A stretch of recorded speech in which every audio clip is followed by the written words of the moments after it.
shadows are calling. Frost on my breath as the night ignites.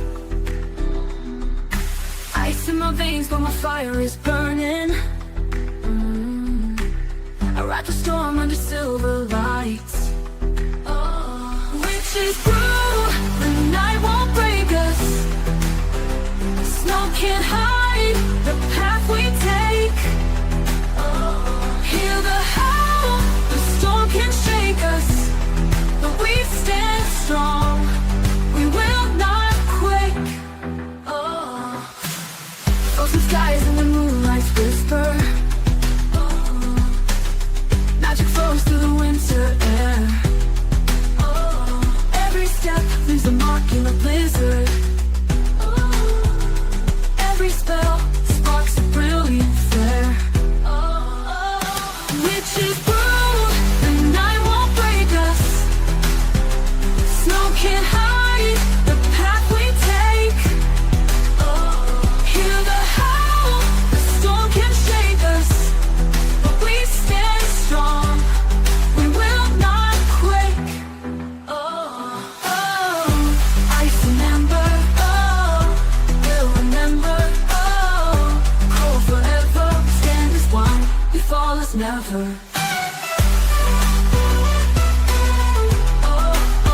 Always never. Witches brew, the night won't break us. Snow can't hide the path we take. Hear the howl, the storm can shake us, but we stand strong, we will not quake. Fade on repeat. Stand strong on the snowstorm. Running on and on will not, but we stand strong over snowstorm, over snowstorm, over snowstorm.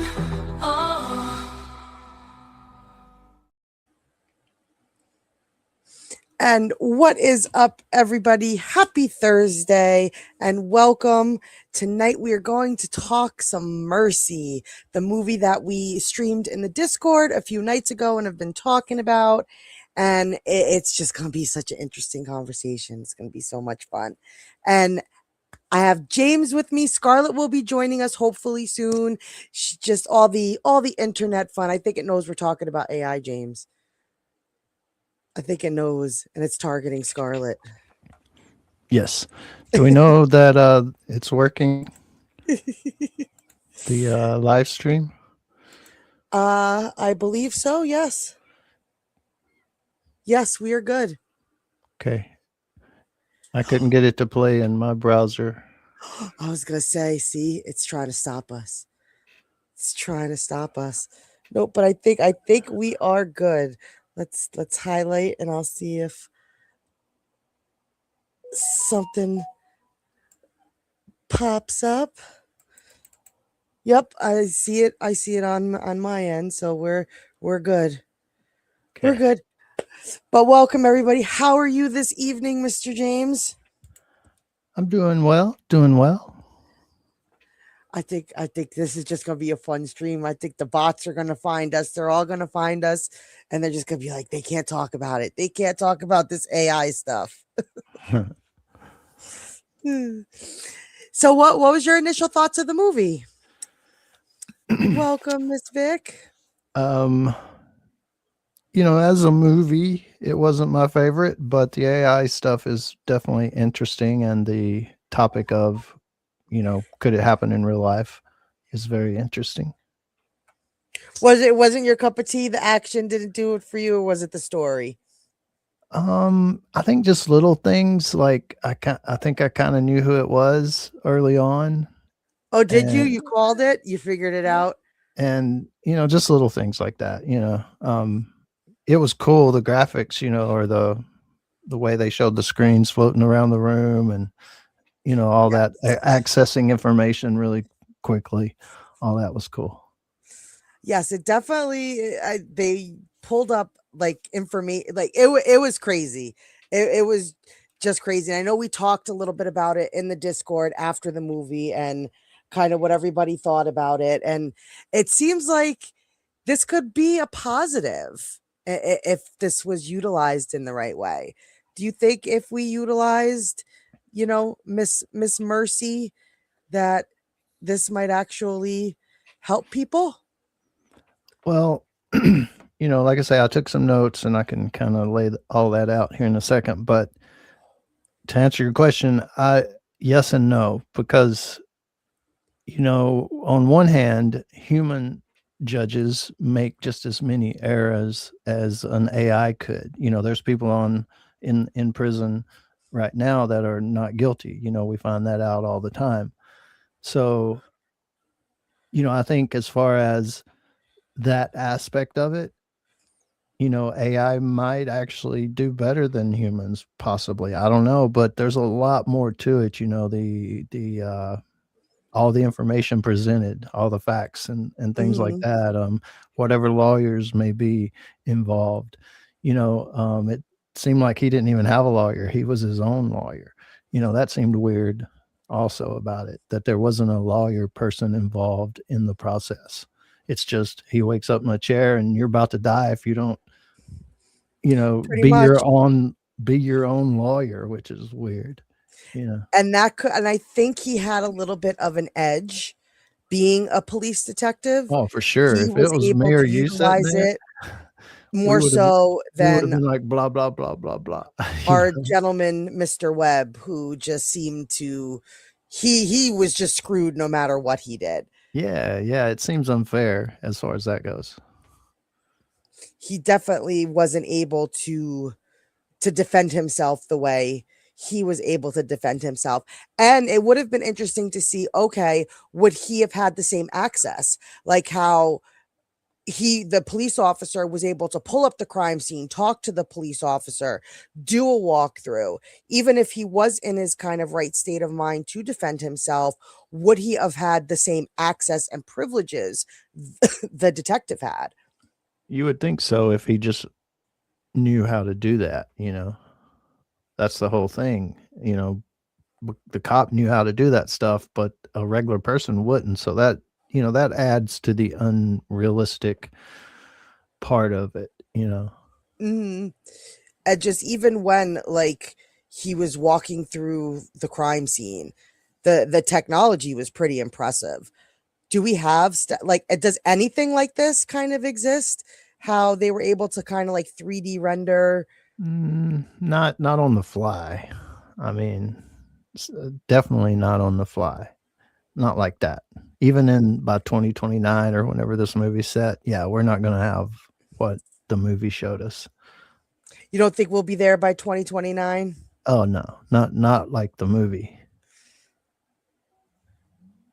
Let's see. I'm trying to find so many screenshots. I tried to take so many screenshots of just the tech in this episode, and there was so much of it. Yeah, it was just so much of it. But yeah, like how the kind of 3D printing of the room and showing kind of all this little detail. And it's like, if they could do something like this, why would you need the mercy court? Wouldn't this type of investigation just be used in everyday detective work? yeah. Like, why the mercy court? Yeah, it's all the stuff they showed is, especially on the fly like that, it's a long ways off. We could do it over time. Okay, we have 3 months to put all this together, maybe. So do you think is there an AI program that exists that could interact in the form that she was able to interact with him yet? Like, I know we have Chat GPT, we have all these other kind of AI programs that you could talk to. And I like when you ask them something, it's like thinking and it takes a second to kind of, do you think that AI is like, this is the future of AI programming, like something like how she almost seems so real? I mean, we have that now. You're probably seeing commercials on TV that you think's real and is totally AI made, and it's a real person, talking or whatever, but not in this sense. This is what I would call straight up sci-fi. You know, it's really stretching so many angles, so many different things about it. There are some truths in it. There's some technology that we have now or will have, but it's not all tied together, you know, like this is. And I don't think it'll ever be straight up like this. No. So you don't think that this is like kind of where AI is going if it enters the judicial side of things, that it will be the judge and presiding over court systems and basically having people's lives in their hand? No. So the notes I took are this. So it might take a couple minutes, but I'll go It's over them okay. here. Go for it. All right. So some AI aspects or AI tools are already being used right now, even today. There's a tool called Compass, and that's used. It's an AI tool that the courts use to predict the likelihood of, you know, somebody that did a crime or something.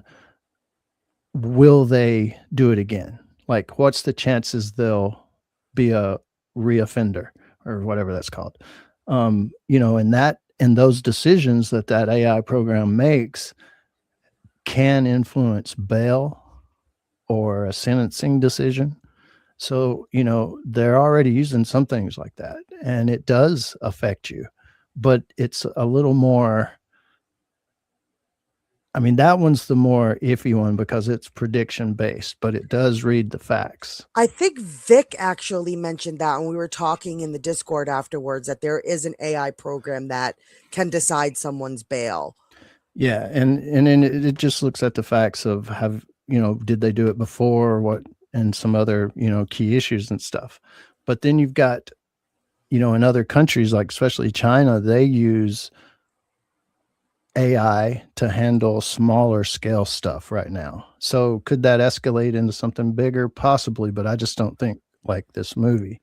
But as far as legal research, I think we talked about it earlier, it's already being used. I mean, there's already tools like AI tools that lawyers and courts can use, and that helps, whether it be a judge or a clerk or a staff person for a lawyer, go through these thousands of pages of evidence or thousands of pages of law books, you know, within a few seconds or minutes. So that helps out things, but it's not making a decision per se. So I just don't think there'll ever be something 100% like we see in the movie. One of the main reasons we would have to change the Constitution or the laws, because we have a right as human beings to have a trial by jury of one's peers. That doesn't mean a computer. That means another human, right? So no matter how smart AI gets, it isn't a peer, right? So we have a right to jury by one's peers. So that's a big thing in itself. But like we were talking about, human judges can get things wrong, or lawyers can get things wrong, and people go to jail that maybe are innocent. That happens today. So AI could hallucinate or you know, be wrong in some kind of way, and someone go to jail that shouldn't. That's still a possibility. But, you know, the probable thing is that the computers might do it a little bit better than humans. That's what we think. That's what our hope was if we try to implement something like that. But I think there's going to be, it'll be used for grunt work, you know, the lawyers, things like that, to research a case or research past decisions, you know, that like they bring up so-and-so versus so-and-so, you know, this happened. So they use that to influence the case they're working on. They'll be able to go through all that information so much faster and easier and quicker. But I think there'll always be, or need to be, or be required to be, a human in the loop. So, Okay. So, it'll never just simply be a computer in charge. So it's interesting. It looks like he went in front of a regular judge and then maybe gave him the choice to go to Mercy Court, but it doesn't sound like Chris Pratt's character was given the choice. He just woke up and was there. Yeah. So I mean, judge maybe, but being executed right there on the spot, right there in that moment, come on. Right. What did they give him? I think they only gave him where did they show the time for the first time? She's just like, yeah, it was like less than 2 hours, wasn't it? It was crazy. But it was like the more he was investigating his crime, the more the AI was trying to assist. Yeah. Like it didn't seem biased in a sense to where it was not helping, or like it even tried like to say, okay, you're missing something. You're looking at all these different sides of it, but you're not focusing. You're missing a piece to the puzzle. Yeah. So I could but I also didn't like how it was like, okay, you're right now, your percentage of guilt is like 97.5, and you have to get me down to 92. And then it's like, okay, what happens after you get them down to 92? Like, do you still then have to go to, or are you like, is it done after this? I wish they gave us a little more on that aspect, the law, like how are they able to utilize this? Did Congress pass some kind of law, like you said, to be able to do something like this? Was it just something California passed? Like, could individual states pass laws to utilize something like this? Yeah, I don't know. It seemed like it was just in that city, like a trial thing that they had just set up and stuff. But it's just so hard to see it happening. I think what's up, Tommy? I think if they had a lawyer present, it would have changed my view on the movie. But that, how would have, another person, another character in the story affected, the story itself. But, it just seems like they left out the lawyer, almost like the judge. The judge is the lawyer, or Hey, something. Scarlet. What's up, Scarlet? Hey guys, I think I'm still gonna be roboting because I hear you guys roboting and I know it's my internet. It's okay. It's because they don't want us talking about this, Scarlet. James couldn't see the stream in the beginning, and it's just this. They don't want us talking about this at all. But nope, James was just giving us some insight to, wasn't one of his favorite movies, but he did like some of the AI stuff. And what about you? I know you said you enjoyed the movie after we watched it. Has your feelings changed since we talked about it in the Discord? No, I still liked it as far as, well, it was different to a degree. It had some moments I questioned, but I liked a little bit of the concepts. Of course, there's no way they would get away with that. There's so many violations, but there were aspects of it that I thought were kind of cool with the AI. Like, it didn't make me hate AI. It just showed how like humans can fuck it up. It didn't make you scream more like it made me scream. No, like I said. No, but James was saying that we actually do. What did you say the name of the program was that they actually use now? Vic kind of was touching on it. She didn't know much about it when she said that they use a program to determine bail. Yeah, I think one's called Compass. They may have different ones, like different states, or I'm not sure if it's a national thing. I'm not sure all of those details. And has there been any information out on it? Like, has it worked? Does it seem like it's working? Does it make the system better? Just for that end of things, and the grunt work that staffers do and stuff like that, I'm sure it's game changing. Oh my God, I don't have to sit there for 12 hours and go through those books.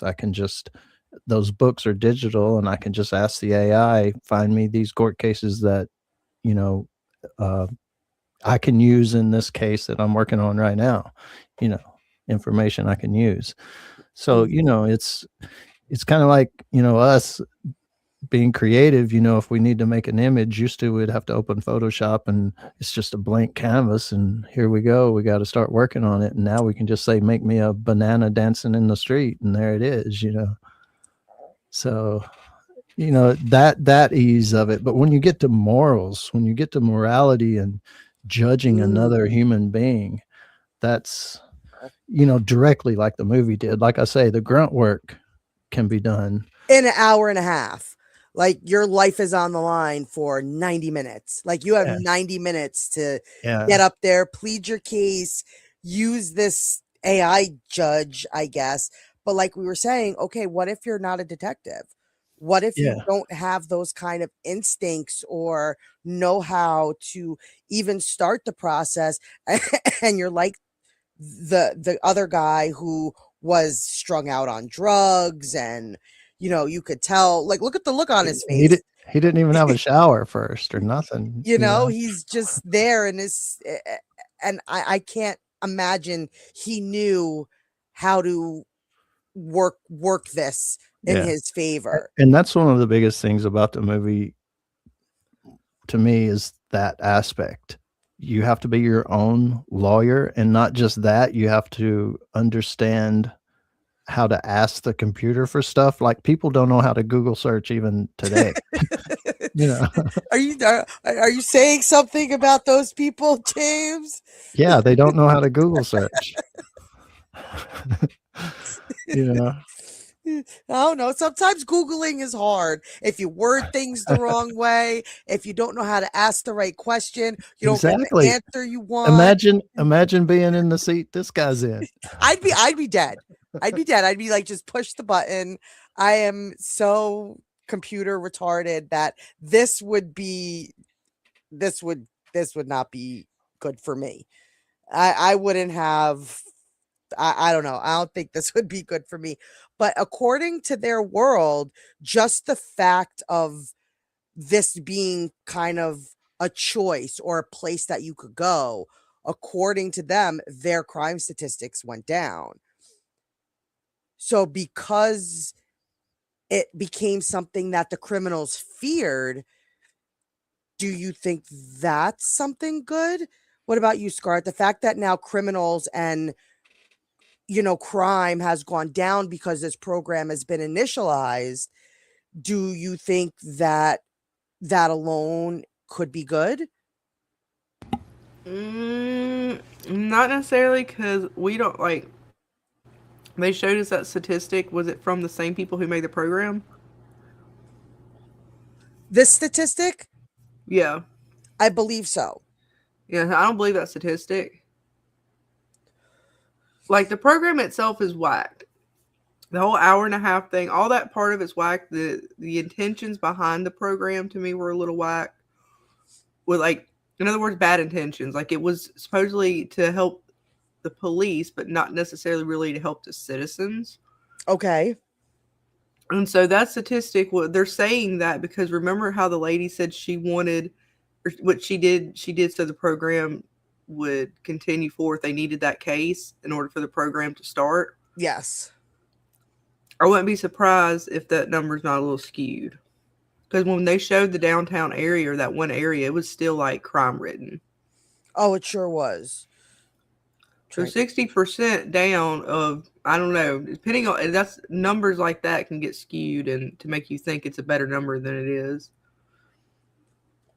So now, if it was reversed and it wasn't so much a judge AI presiding over the case, but they had access to an AI lawyer, do you think that that might be something more beneficial because the lawyer is going to be given to the person? Yes, the other side could have it too, but maybe more people could be helped by it if it was in a lawyer position compared to a judge position.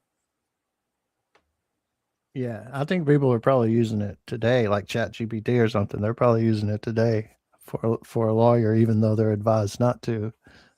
I'm sure people are asking all kinds of questions, you know, about stuff. And, where they can defend themselves. yeah, defend themselves, or even if they have a past, a loved one in jail right now, they're trying to get out, or reduce a sentence, or, all kinds of things. But I mean, what about the access that this AI program had? I mean, it was able to get into files and all these things that traditionally take time to get search warrants for. How many? I know you, Scarlet, you're like me watching crime stuff. How many times have people tried to contact phone companies and it takes months and months and months to get access to phone records and all that stuff? But boom, this AI is able to just access anything within the cloud and get the information that it needs without having to go the process because it's the judge. Did that kind of concern you guys that it had such access to our information? Now I know what you guys are going to say. It already does, but I mean, isn't that a little unsettling? Oh yeah, for sure. It like I say, or we've talked about before, it seems like we're being invaded, our privacy in all kinds of ways already, and it's only going to get worse. It seems like from the movie's angle, because it was the judge, which you have to go to a judge to get warrants and stuff. I mean, it's hopping into it's fucking kind of a systems built-in of companies and like nothing. Like it's just documents, going, cameras, yeah. all kinds of stuff. And that just was like, it bypassed passwords and all this stuff. And I don't know, that just, I know that could maybe be a positive because, okay, time's going to be cut in half, like down. You would get information that would help people's cases. But like, even when the young girl was like, wait a minute, that's my personal private stuff. Like, how did you get access to that? Like, is that going to become the norm? Like when you sign up for a cell phone nowadays, you're basically just signing your privacy away?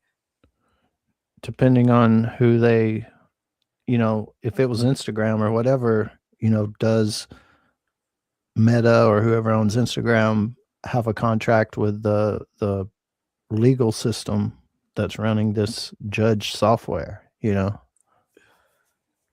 if so, yeah, they can access it at any point in time at will. And what did you guys think about like kind of the graphics that we've seen, the floating screens, and how he was like even put into like these 3D kind of, here's the barbecue, and now he's just from that one video that his daughter took, like she was able to render the whole kind of situation. Sci-fi. You don't think that's No. could that be ever one day? Maybe in the far future, but not anytime soon. Not anytime soon. Not by 2029. I mean, just thinking about the processing power that it would take to do that is unimaginable almost. They showed the computer in the very beginning, what like the computer area looked like. Let's see. It's like I said, so many screenshots because I was trying to get all the techie side of things, and it was just so much. So much. Where is it? I think it was in the way beginning. Oh, what's up, Chris? I'm sorry, Hello, my Mr. internet Chris. sucks tonight, so I'm Here we kind of go. muting myself a lot. What's up, Chris? Yeah, that This supposedly is like a quantum computer. Is what it looks like. isn't that what Jade was working on and from? I think so. So that would be the kind of computer that we're talking about. And that's why some people argue in the From theories that they're in one of Jade's actual simulations or whatever, because it was quantum computing and it's supposed to be so much faster or whatever, but we're not there yet. It is pretty cool looking. Yeah, we're just not there yet. How are you tonight, Chris? Thank you for joining us. Did you get a chance did you watch? Yeah. I was able to get a copy of it and check it out. Awesome. And what are your Yeah. initial thoughts? How'd you like the movie? I mean, it was okay. I don't know. You know, if I had to rate it, I would probably say like, I don't know, 6 to 7 out of 10. It was good. I mean, it was watchable. It makes you think questions and kind of, it's thought provoking. You know, overall it was okay. I could kind of see where it was going towards the end. Mm-hmm. Tommy But says we overall, don't have the juice to run them. not It right needs, now. It needs the juice. Yeah. It needs the juice. I mean, yeah, well, that's a good point, actually. If you think about what it takes to actually run all this AI, like in terms of juice, you know, to do what this movie's proposing, I mean, it would probably be even more astronomical, you know, to pull that off. But What'd you think about the AI side of it? Do you think that bringing it into the judicial side of, humanity, that this is a positive or a negative? again, like you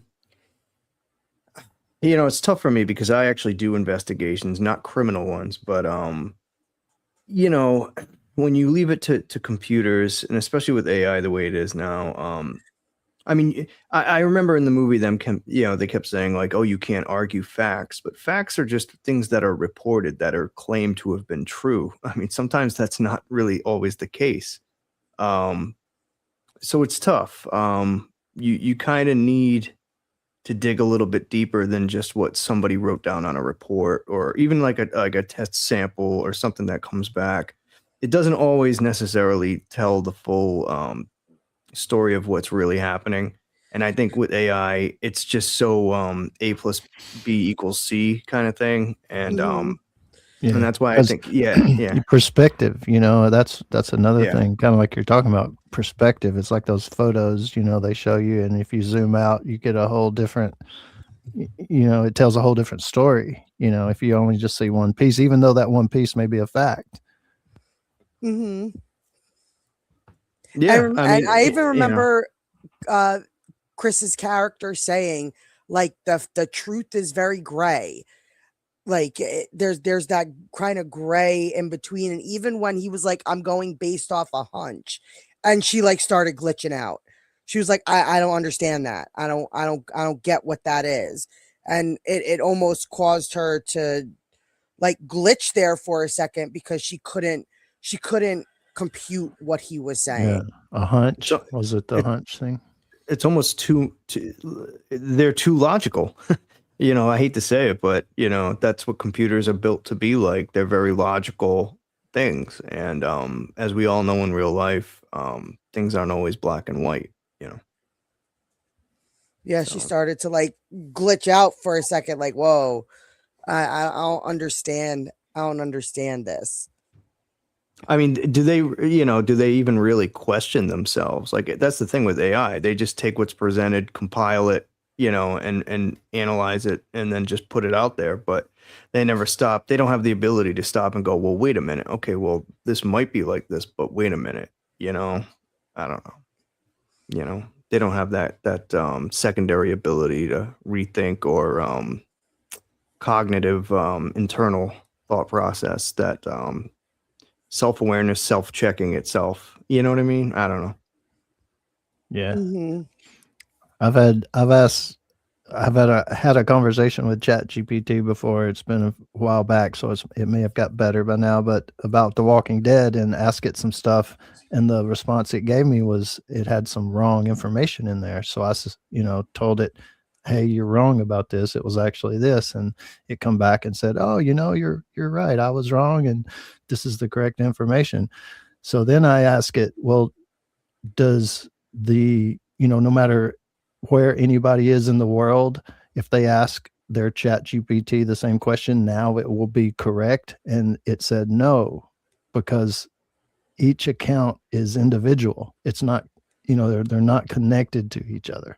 Yeah, it's not like a collective. Yeah, and it doesn't learn like you would think, well, the master or whatever computer will learn that that's wrong and correct itself, but it don't work that way necessarily right now anyway. That's wild. Yeah, yeah, right. So it's like every conversation with AI is independent unto Yeah, itself. Yeah. yeah. Seem like I say, that's been, a year ago probably now. No, that happened with me with the movie. I think I'd asked, I said AI, 'cause sometimes I'll be watching stuff and I'm like, wait a minute, and I'll ask AI and I'm like, wait, you're wrong. That wasn't the right Greta character. Thornburg would freak. Wouldn't take much to get her to freak out, I guess. How dare you? So on the AI side of it, was there any part of the AI that you kind of like enjoyed or hope to see in the future of AI? What about you, Scarlet? Was there any part of it that you're like, I hope this comes to be?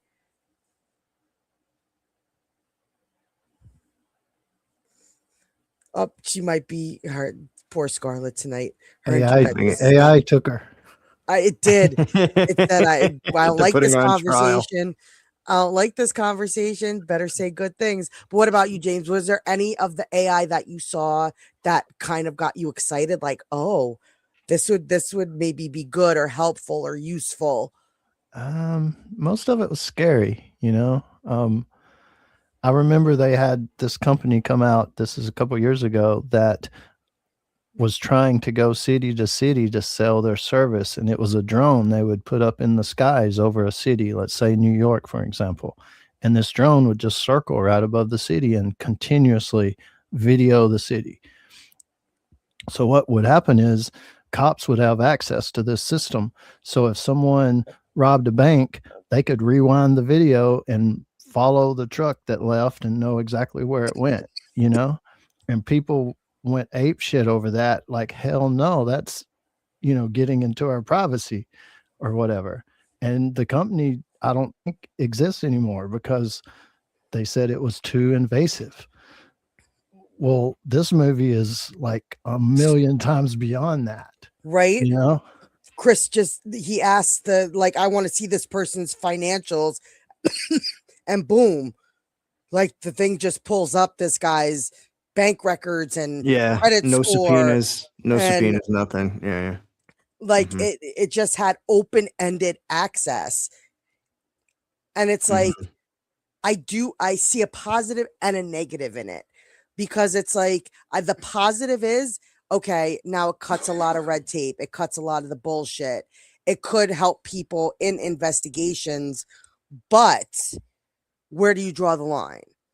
Well, and now you find out the guy's innocent and it's not him and all his stuff was just pulled. So does he have the right to say his privacy was invaded? And well, before you even get into privacy, though, it's like you're giving him 90 minutes or he's dead. I mean, basic constitutional rights kind of the way thing, like you got to believe a lot for this to be like actually accurate. Like people like allowed this to happen where, yes, you could be, killed in less than 2 hours. Like, I mean, people are on death row. I mean, and not every state has death row. Like, let's get that straight. No, exactly.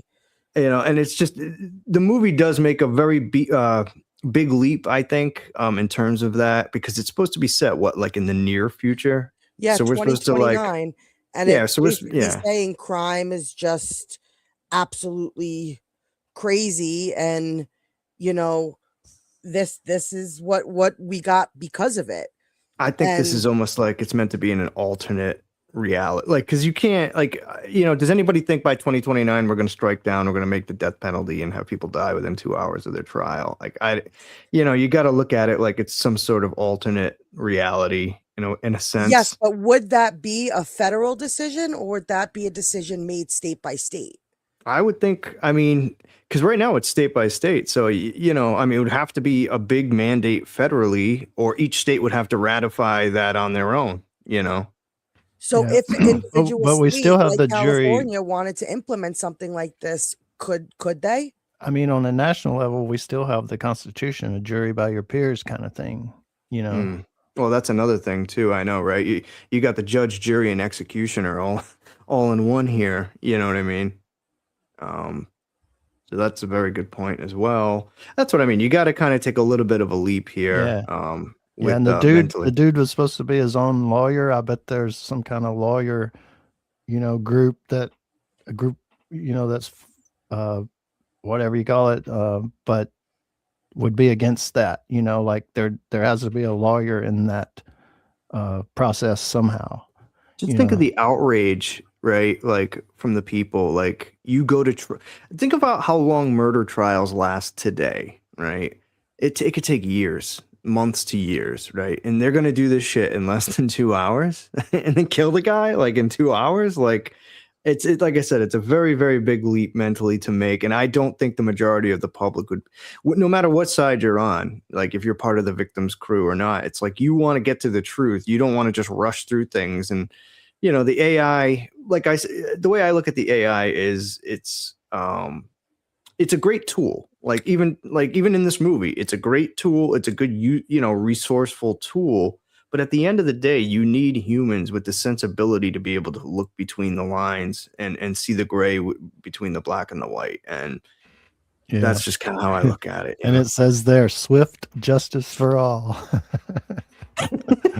For who? Yeah, like for the AI, for the judge. You don't necessarily need the people to get behind it. All you need is the politicians that they voted into power. Because if the politicians make the decision to utilize something like this, you think people would rebel? I think it's a chain reaction. I think, the way the government is supposed to work. Like it said, crime fall because now you put fear into people that this could be where you go. But where do we draw the line too? It's like, okay, I is agree. murder. I 100% agree. This to me is insane. This to me is the scariest thing on the face of the planet, that a computer is overseeing this kind of stuff. But you guys know me, computers overseeing anything freak me out. But I am looking at it, trying to look at it from the other side of, okay, if the politicians put something like this into place, how far will the people go? I think you would have hundreds, if not thousands, of people knocking on their representatives' doors, protesting this.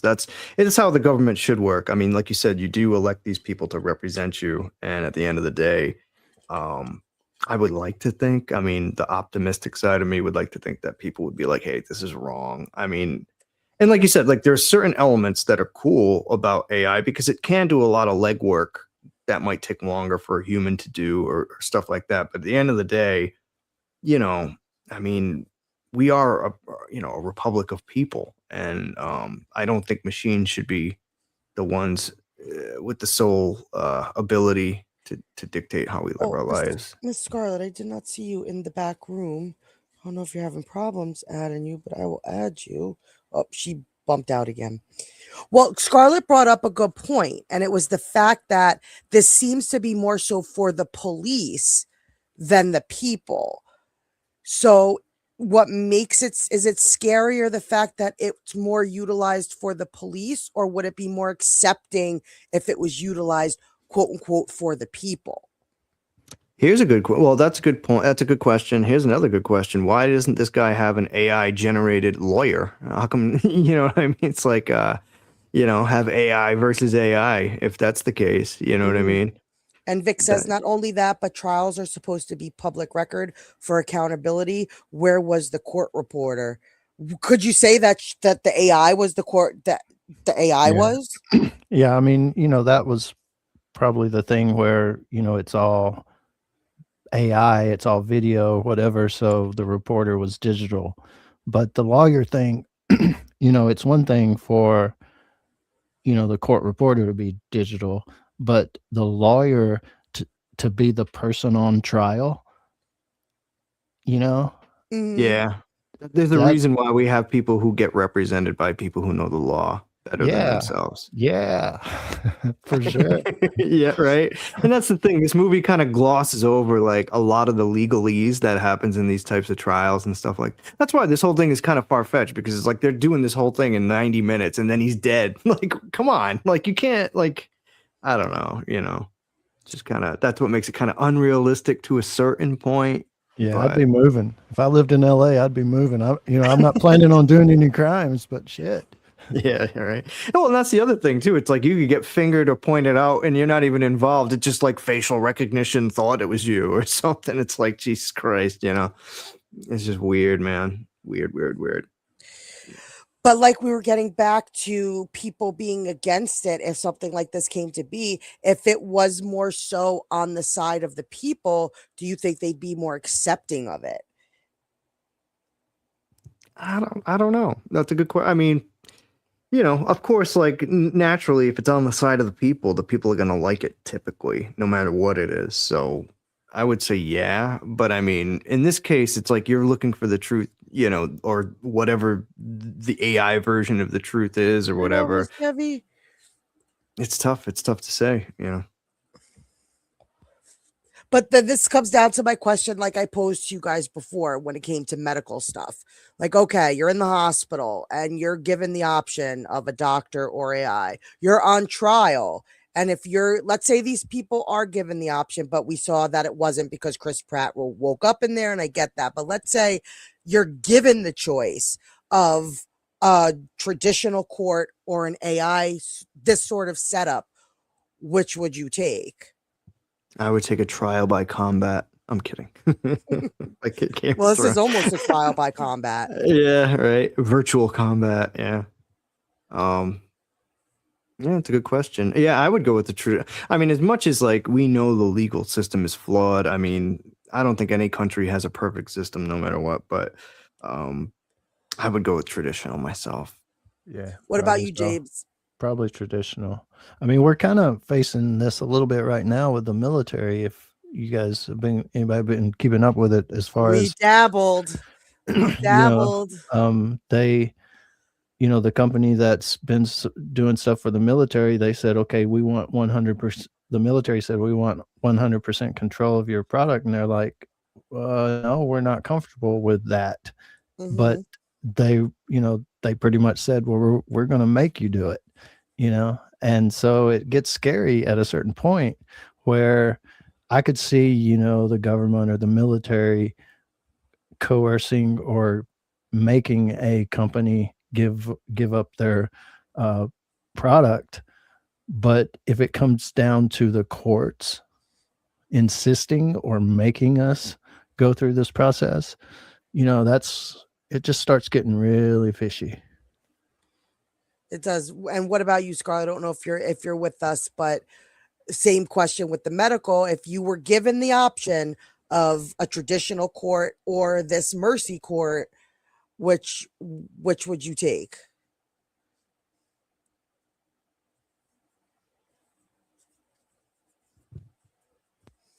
Poor Scar. I feel so bad for her tonight.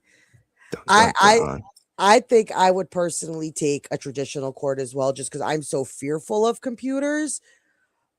But I don't know. I could see people actually choosing this form of a trial just because of the accessibility that the AI program has compared to traditional people. And it's another thing too, where like it would have to depend. Like again, you'd have to bring lawyers into this. If the person on defense, see, this is why I don't like this whole 90-minute thing, because it's like if they know there's solid evidence out there that would exonerate them, and like it's tangible stuff that AI would latch onto to exonerate them, I would think, well, yeah, they would pick the AI, because otherwise, like, you can have like humans have emotions and feelings, and you can always manipulate that.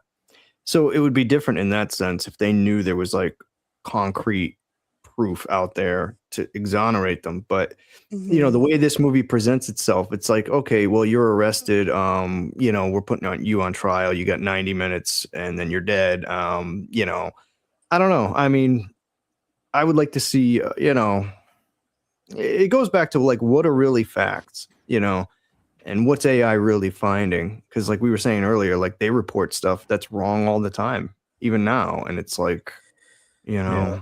It's like you mentioned the human aspect of it. I'd like to see a remake of For a Few Good Men with AI. You can't handle the truth.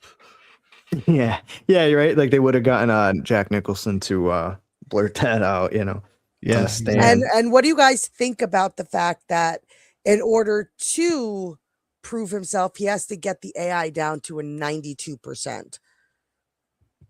Yeah, that was the other thing. Just to what? Take a look at it. I forget what was the 92% about. Like, was I it think to? I believe to be found innocent, because even at the end, when she dismissed the case, he got let go. Mhm. Even though they left a lot open ended to a lot of the backstory of this, and they left out a lot of, it created a lot of holes. There's definitely a lot of holes in this movie that, you know, I could see people, if we really sit down here and nitpick at things, this movie definitely has a lot of holes and a lot of things it has to answer for. Like you said, not only the due process, but how were they able to implement this? Did California's legislature, you know, come to some sort of vote? What, like, how? Where's the how? And why Yeah. 92%? Like, why compared? And even when she said, he's like, oh, 100% guilty. She's like, oh no, nobody could ever be found 100% guilty. Okay, so shouldn't that 2% matter? That's What still does 2% of doubt. Yeah, what does beyond a reasonable doubt really equal? I guess 92% or higher. Like, You know, why like can't you get to 100%? Like, yeah. isn't that like, you would want the AI program to be able to get, but she's like, it's not statistically possible.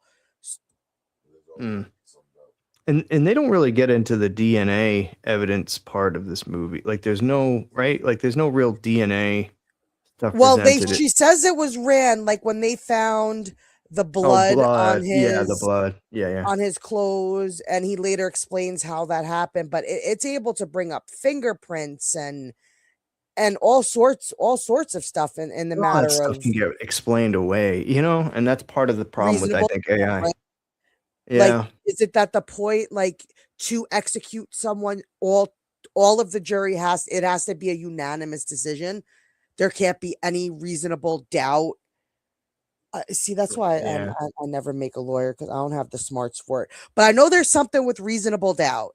Like, Yeah. I mean, that's the whole definite, like, what is reasonable?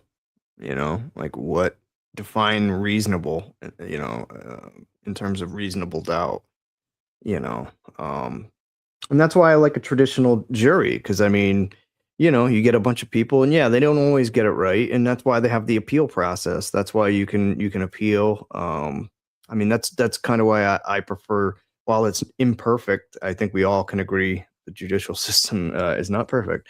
Um, it at least gives you opportunities. That's why that's my main problem with this is the everybody wants a speedy trial, or you're entitled to a speedy trial, but I don't think people necessarily mean like within 90 minutes you're gonna die if you're if you're deemed guilty.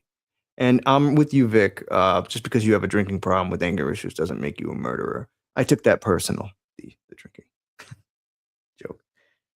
Um, But yeah, I don't know. I mean, it does probe you. It makes a lot of questions. It brings up a lot of questions. This movie, where law enforcement and the judicial process could be headed in the future.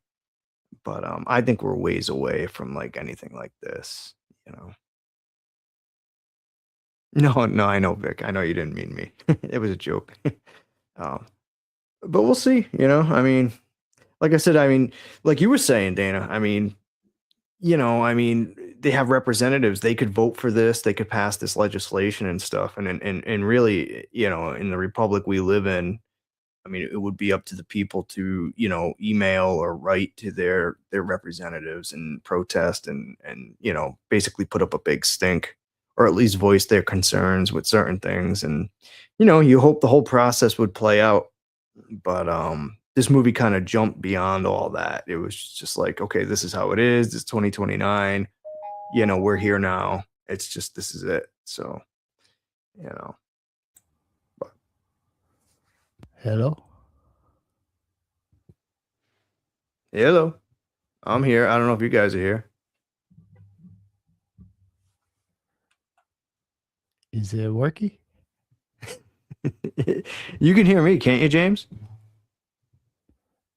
Can you hear me, Vic? I hear you, dude. Do you hear me? Uh-oh. Uh-oh. Can anybody hear me? I can hear you, James. Can you hear me? I'm here. Is Chris still there? You still there, Chris? I'm here. Yeah, I'm here. I'm here. I'm in the back. I'm here. I don't know if you can hear me.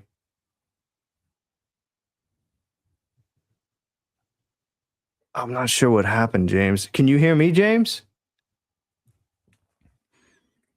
See, the AI. They know we're talking about it. I can hear you. Can you hear me? It got me, then it got Scarlet, then it got me, it got Chris, it got Dana. I can hear James. I can't hear Chris, no, if he's saying something. I can hear you. I can hear you, James. I can hear you, dude. This is Yeah, it creepy. creepy. I can't hear Dana either if she's talking. Yeah. Okay. So Vic, you can hear me on the stream, right? I can't hear Chris. I can hear you, James. That's what's so weird. Creepy. I'm sorry, AI. I'm sorry if I said anything bad. So I think YouTube can hear me and James, but we can't hear each other, even though I can hear James. I'm not qualified. This is wild. Yeah, Vic has it. She can hear both of us. I can hear James, but James can't hear me. That's weird.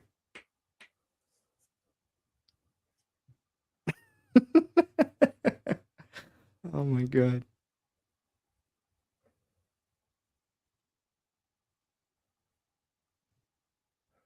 My computer crashed. Hold it down for a second. Okay. I mean, I can try. I mean, I don't know. I can't hear James, Chris. he can't hear. I can hear him. That's so frustrating about it. Oh my God. I'm gonna type in the private chat. I can hear you, James. Oh shit. I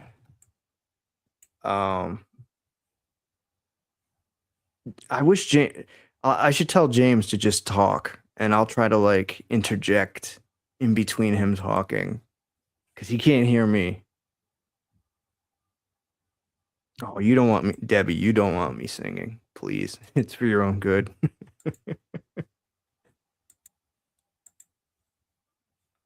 Testing 1, 2, 3. Testing 1, 2, 3. Yeah, I can't hear anybody.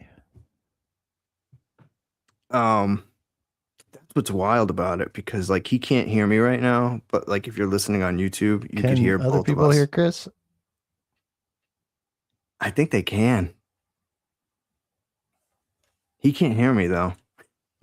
So he's not, you know.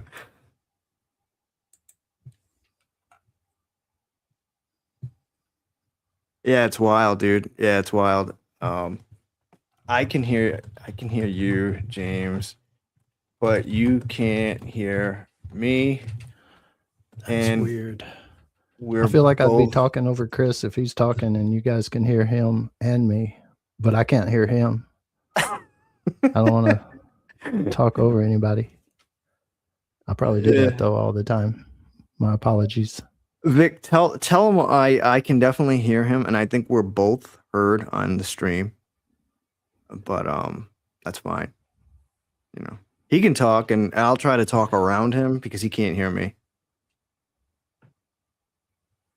until we figure out what's going on up in here. It does seem a little strange though. It's happening during the AI stream. It does. That's good point. Mm-hmm. Google is watching. As far as the AI goes, we're already using AI in the courts. There's tools like the Compass program that it's used to predict the likelihood of a defendant reoffending. So that can influence their choice on bail, how to set bail, even how to sentencing decisions and stuff like that. So There's that. They use tools to help judges and clerks and staff, I guess, of lawyers and stuff. Go through all the pages of evidence if there's a bunch, or go through law books to find similar court cases to use. Okay, I think we're good. That I was see Scarlet popped up, but I can't hear her either. Yeah, Can you hear I'm me? still probably roboting. And how bad is it? You sound all right. Can everybody hear me? You guys sound fine, except for the fact that my internet sucks, so everybody sounds like a robot. What about me? You sound Can you guys okay. hear me? But I do can hear you, think- Dana. I Oh hear you, my Dana. gosh. My Oh, system just Dana's talking. I can't completely hear her. Let me crashed restart. Let out of me nowhere. Go out. And now come James back. needs to restart. See, guys, they don't want us to talk about the AI programs. There's a lot I wanted to say about the movie. It just keeps booting me. This is creepy. I don't like this. I don't like this. Chris, you one might be the lone bit. survivor here in a second. Hold me down, Chris. Hold me down. I have faith in you. It was funny. I have Me and faith in James. you. The funny part was, I could hear James the whole time, and he couldn't hear me. But like everybody in the chat was like, "We can hear both of you," and James couldn't hear me. So I'm like, I'm trying to talk to James, and he doesn't hear me. It was wild. Yeah, that was wild, man. I don't think I've ever experienced that on a stream. So thank you. Everybody sounds like a robot to me. That's why it's all fuckery. I don't know My what the my hell. system completely crashed. Hmm. It was like, yep, screw you. Have a good one. Bye. Like Go fuck everything yourself. just yeah, everything It's like just a shut go down fuck on yourself. me. And I was like, Yeah. shit, if I leave the stream, Scarlet's not there. Will it just end my live stream? I was like, fuck it, risk I have to take. So I closed everything down and just restarted. And then shit's like restarting. I think- Restarting. And I'm Yeah, like, I think- what the fuck? I think either, like, unless you or I think Scarlet has the power Yeah. in the stream, it'll stay on, you know.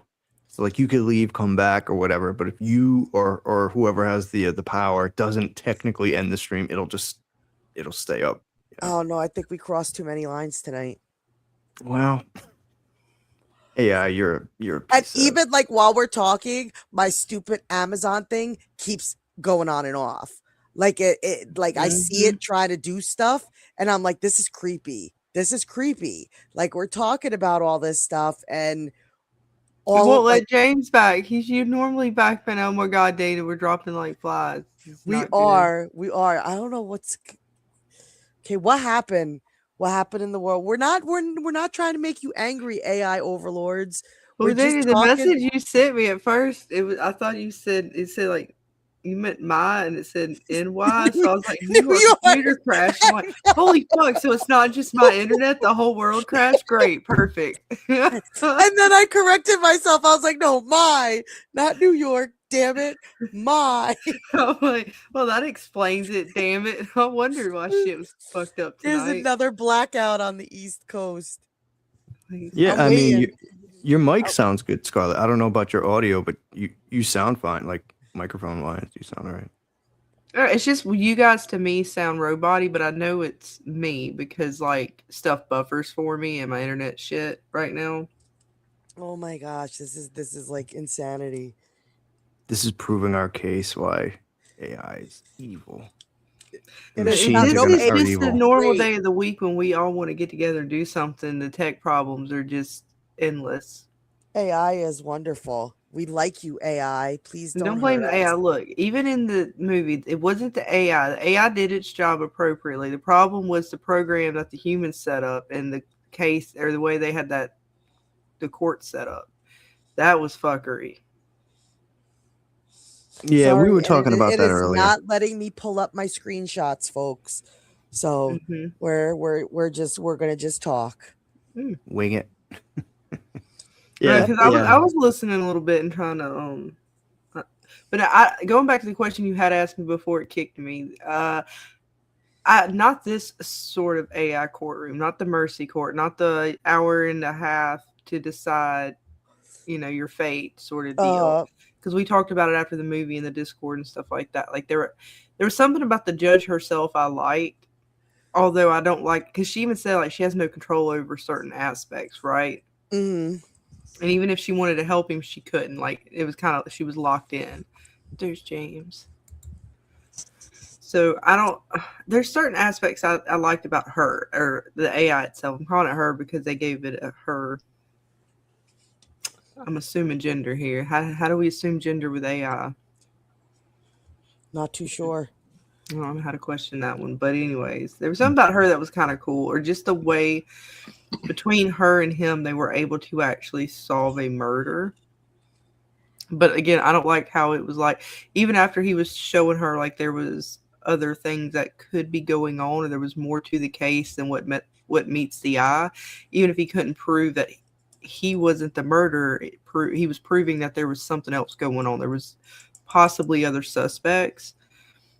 That should have right there to me ended whatever this mercy shit was and had further eyes looked at it or something. There was a lot of the, like, I think y'all talked about it already, but there was a lot of the sort of No, but you didn't get to say your take on it. first, Do like you you're the civil rights violations and stuff like that I don't think they could ever get past. even if a group of politicians in a state vote to put something like this forward? Well, politicians do stuff like stupid shit all the time, and then it ends up Exactly. at the Supreme Court, and they get struck down. So There's you think policies. There's policies in town halls, all and stuff like that, all over the place, that end up when it goes to courts. You know, eventually, if it's found to be unconstitutional, it'll get struck down, and those people that the Supreme Courts or whatever will say, "Hey, look, you know, y'all can't do this. You can no longer continue this practice." Yeah, and before it even gets to that point, like these are bills that get proposed, so people are aware of these, and there would be like I was saying earlier, people would protest or write their representatives and voice their opinions. So I mean, it, you know, and that's the beauty of the legislative process. I mean, that's one of the good things about it. You can't just introduce something, pass it overnight without any real scrutiny or oversight. You know, that is one good thing about our government, I do have to say. While obviously the government is not perfect. I don't We all know. know I that. don't know. I don't think I have faith in our government to not do something like this. If it comes to be that it really reduces crime the way it said it did, I don't know. I think our government. If we got to the point where the government has that kind of control, and again, this was in one city or one spot in California that they had this going, if I'm not mistaken, the way the movie went. Of course, California. But if we get to that point, then they have already they've trespassed so much of constitutional rights that even in the Constitution it says we have the right to dismantle our government. I mean, I agree with you. I kind of said something similar, I think, earlier. I'm not sure if you were here for that, but yeah, I agree. I was here and back and forth. I was a spirit. Ooh. Can don't you know. guys hear me? Yes. Yeah. We hear you. Jesus, how it goes. I passed it to him. But I mean, I think whether it's the courtroom or the battlefield, that human in the loop aspect is what's being tested right now. You know, is the debate. Because I think AI is here to stay, and I think they're going to try to use it in all aspects. But the human in the loop, somehow, some way, needs to be there. There's always got to be somebody overlooking the machines. You can't just have machines run everything. Yeah, and this movie would have been way more believable if they hadn't set a time limit. Right. I agree. One of my biggest gripes on it. It was like I didn't understand the hour and a half like certainty, other than the fact that they set this up to quote unquote make the trials speedy and to help the cops on the street because they were losing cops to the violence. So this was a way to kind of like bust heads faster. The speedy trial is supposed to help the defendant, like exactly, the person, like it wasn't not the supposed to government. save the taxpayer money kind of deal. But yeah, there's so many violations, civil rights talking that I don't see them really going. Like, if they went this far, then we're past the point of us having a constitution. And that's why I kind of said this is kind of like, well, it's like an alternate that's a whole nother reality. Yeah, that's a whole nother thing that we're talking martial law and shit's probably been enacted too. And I'm sure you guys brought it up, like the Minority Report. I mean, it's not the same thing as that movie, but it's similar. Someone of a crime just for thinking about a crime. Yeah, I mean, there's a lot of that going on where it's like, all right. I mean, this is a little bit different, but there are certain elements that do. It is, but the world's crazy right now. The world is, we got to admit, the world's a little cray-cray right now. And I don't know if... It's always been cray-cray, though, in truth. Yeah. But you've also got the aspect, like, I could create a clone of Chris's voice and really, in a court kind of system, fuck with him hard. Yeah, like have me doing threatening phone calls and yeah. Mm-hmm. Yep. Yeah. Or create AI videos of me. So there's a lot of aspects to it, you know, as far as the future's going to be really screwed up. And I don't have any faith in our government to regulate it. It would be another form of AI, because AI is only, would the AI be able to tell whether it's real or fake, or does that still have to do with the programming? I mean, maybe today, but tomorrow, who knows, you know? And there's always people who try to hack ways around things. That you could set up a thing and somebody's going to find a way to get around it too, you know, pretty much how that works with everything, you know. How do you think I watched this movie? I didn't go to a theater. So Right. I don't think it wasn't out in the theater. I think it was just a rent movie on Amazon. Oh, was it? Prime. Oh, it was on Amazon. Okay. Because the speed thing, like we're talking about with this movie, you know, I keep bringing up military, but that's really where the fight is right now. That I think makes a big difference, because, you know, it's without a human in the loop thing. You know, they're trying to remove anything that blocks combat decisions. Like, they want to be able for AI to make a combat decision as quick as, even faster even than this movie is set up, you know? Mm-hmm. So it's like, okay, a bunch of people are dead. We didn't even have time to think about it, you know, whether it's right or wrong kind of thing. So, and what if there was a mistake somewhere in the process, you know, and it's just going to happen too fast. And it's like, you know, the 1,000 different movies we've seen that they turned the military over to a computer and it didn't go so well. Skynet. Skynet. Basically, yeah. D-Day.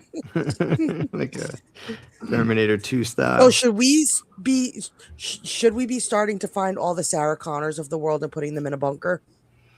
Only if it's Amelia Clark. I like that version of Sarah Connor. All Sarah Connors must report to the bunker at once. We must save you all. Yeah, because on the military side, it's not just autonomous weapons that can make decisions for themselves. Pretty much, it's the how would you say it? I guess domestic surveillance that they want to do. Mm-hmm. And it would be kind of like this movie where they would have access to you, every little bit about you, kind of thing, you know, every camera, every Instagram post, every, you know, everything. That's the domestic surveillance that the military is trying to get right now. How much privacy do you think people would be willing to give up for safety? Well, I mean, I hate to bring up 9/11, but we gave up a lot. We did. So I mean, I don't think it's as much as people think it is, though. Like, at a certain point, people value their privacy. I mean, yeah, they value safety, but I guess it would depend who you would ask. But I honestly don't think they would. I really don't think, you know, people freak out about a camera on the street all the time. But no, Scarlet, you're right. Look at the access we granted after 9/11. So is all it's going to take is another 9/11 of some kind for people to? It's just that usually how a lot of stuff happens, and something happens, there's a tragedy, and then eventually we end up with all these other changes. Sometimes it goes back a little bit, but we'll end up with whatever. Even since there's still lingering stuff from COVID. Yeah, I don't even want to bring up the and stuff like that are still kind of lingering. I don't even want to bring up the gun control stuff. I mean, you got all these school shootings, but I mean, what's really been implemented to stop them? Nothing really, you know. Well, a lot of schools now, I mean, I don't know if they always had it, but I know we have all the resource officers on campus and other things like that now. They've got, like, the schools are, at least some of them, I can't speak for every school. I haven't been to every school. I haven't, you know, I haven't seen every school, but schools I know, a lot of them are locked down a lot more, where you can't get past a certain point on that campus without. I mean, yeah, you can still kind of walk up on campus, but as far as like the front office areas and the main campus areas and stuff like that, they usually have them locked down pretty good. Where like once that door closes, it only opens from the inside. But I think that's the general question is how much power is too much power to give AI? Like you said, the battles are going on right now in the military. AI is starting to get introduced into the medical fields. You said, James, lawyers do utilize and the court systems do utilize some forms of AI to figure stuff out. Yeah. Like how much it power is depends. too much Like power? Congress right now today is actually trying to extend or push for, whatever the word may be, warrant, and we're talking about it with this movie, how much access they had to people's bank accounts, stuff like that. They're trying to push for warrantless surveillance powers, and that will extend into the military use. Okay, so what does this mean? Well, you know, several years ago, we didn't shop online. We didn't order our groceries and have them delivered, or something from Home Depot, or, you know, today most people's lives are almost 100% digital. So, and it doesn't matter if, you know, it's where you go, you usually take your phone with you. So they're going to know your GPS pings. They're going to know your web history, what you've been searching and looking for. They already do that, but now they know your grocery habits. Now they know, I mean, they know everything about you. And, you know, an AI lawyer, even a real lawyer today, could almost get that information and piece together any suspicious patterns, you know, or anything. So I think we're getting there, even if it won't be like the movie per se. It's going to be a lot more realistic than we think. Not judge and jury and executioner, but it's the scary part.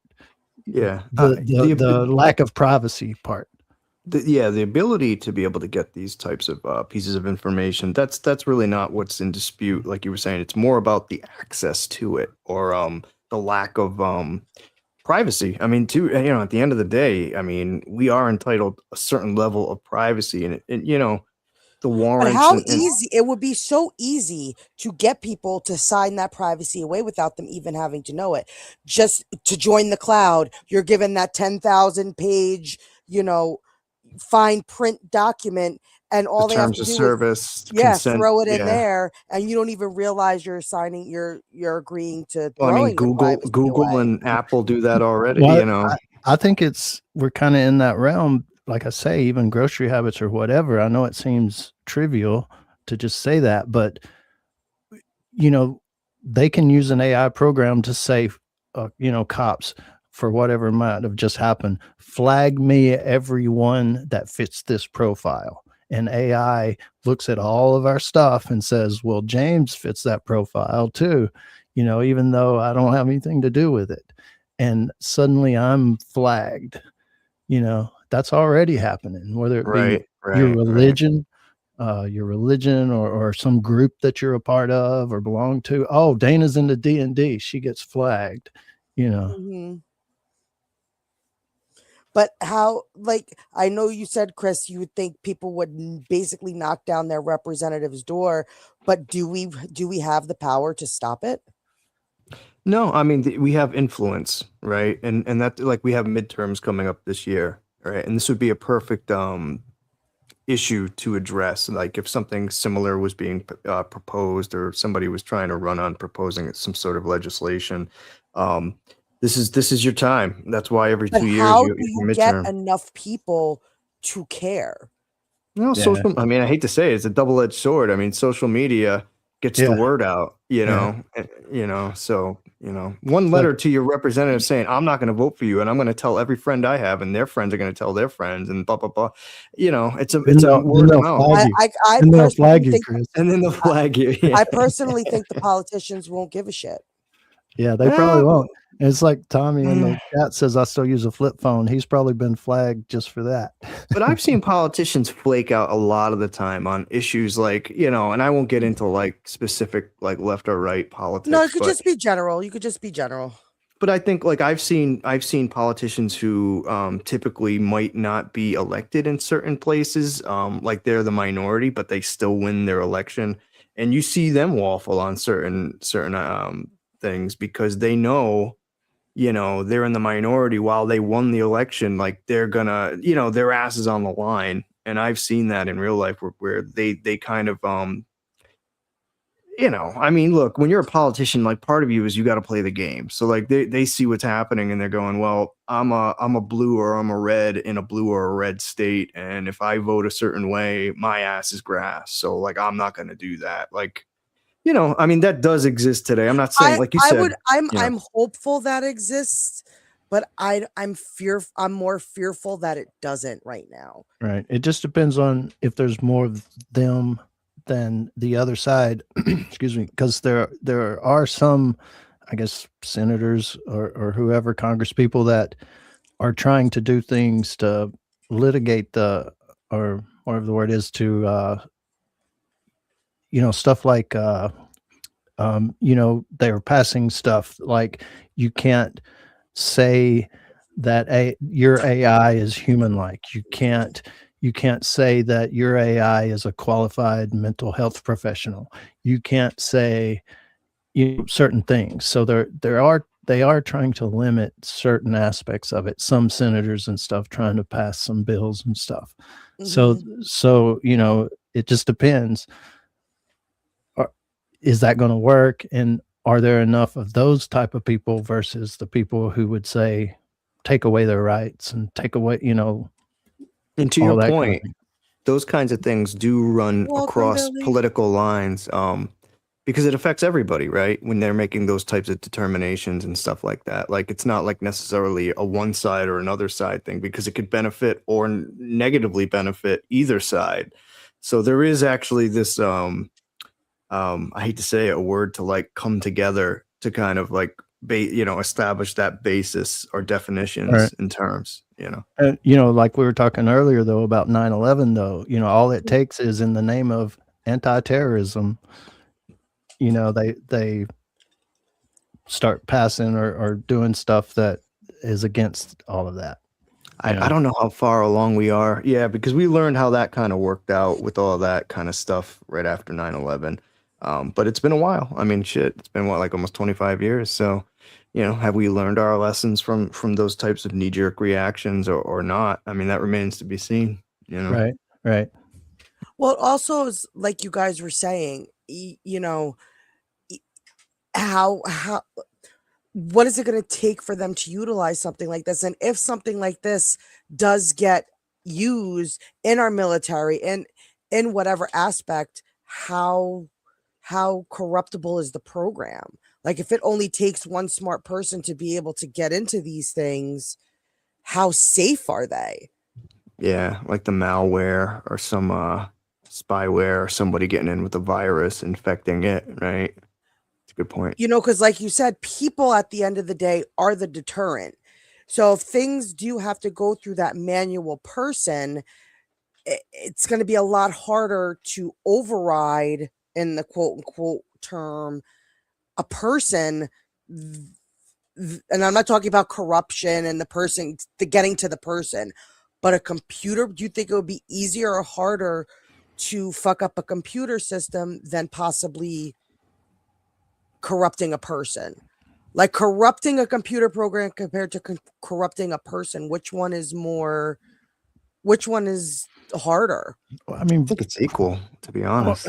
probably the person just in general, because almost anybody could possibly influence a person and not everybody knows code and how to work the computer side of things. But, take Tennessee, where I live, for an example. You've also, we were talking about states versus the government. In Tennessee, they're trying to pass a certain bill or law, whatever it's called, protecting your privacy against AI in a certain way. But the federal government within the last year has passed I guess it was an executive order or whatever, but they're trying to make sure that America is ahead of the other countries in AI. So Yes. that executive order actually surpasses, or whatever the word is, to the Tennessee law. Like, even though Tennessee has that law, that executive order kind of strikes it down so that America will be AI dominant or whatever. So, Mhm. I think that's an issue too between the states and federal about how all that works. Like, okay, well, who, does federal supersede the state stuff in every case? It's going to be a crazy future. I'm I thinking think. about also the ransomware. Like, they take over hospitals, they demand money, or else, so there is that element where Yeah. there are, like they do that with electrical grids, and you've got to be careful. Like, evil knows many forms, and when you have money involved and influence and power, anything's possible, unfortunately. But they're But like, it's like in this world, they're saying crime got so bad and it was just so horrible that they had to create something like the mercy court to deter the criminals. If they're not deterred by jail, if they're not deterred by the death penalty, if they're not deterred by what we actually have as consequence now, what would this change? Do you think like this would honestly change anything? no, personally, like, people are gonna do stupid shit. People are Yeah. gonna act out of heat of the moment, emotion. That'll never change, no matter what. I think what kind of punishment you offer. Yeah. It's like you could look through past history. Did when the Romans or whoever might have done it said, okay, if you steal something, we're going to chop your hand off. Did that lower the crime rate? Probably not. So that's why I think I agree with Scarlet. Like when they showed that statistic that crime was down like whatever percentage, they can easily throw that together just to, but yeah, like Vic says, it starts with this and then what? Yeah. And then what? But it's just like, I don't know. I feel like AI is just being implemented in so much stuff that I don't know. This could possibly be part of our friggin' future, especially in the fucking world we live in now. Yeah. It's scary, because like you say, it'll be in medical, it'll be in military, it'll be in the courts. It's already in the creative side. And I know, some of us love it, but a lot of us hate it. I've got friends in the music business that, oh, you use AI music, F you, you're nothing. I hate you because you use AI music, but they'll go on their Facebook and share a graphic that they made with AI. So it's like, okay, you're going to take away from the creative people that do graphic art, and you're okay with that, but you're against the music side of it. It's like, come on, pick a lane, Mm-hmm. So it's going to be crazy going forward. It is. But what about you, Scarlett? Do you like in this crazy world that we live in, this is a possibility. Like we can't rule it out.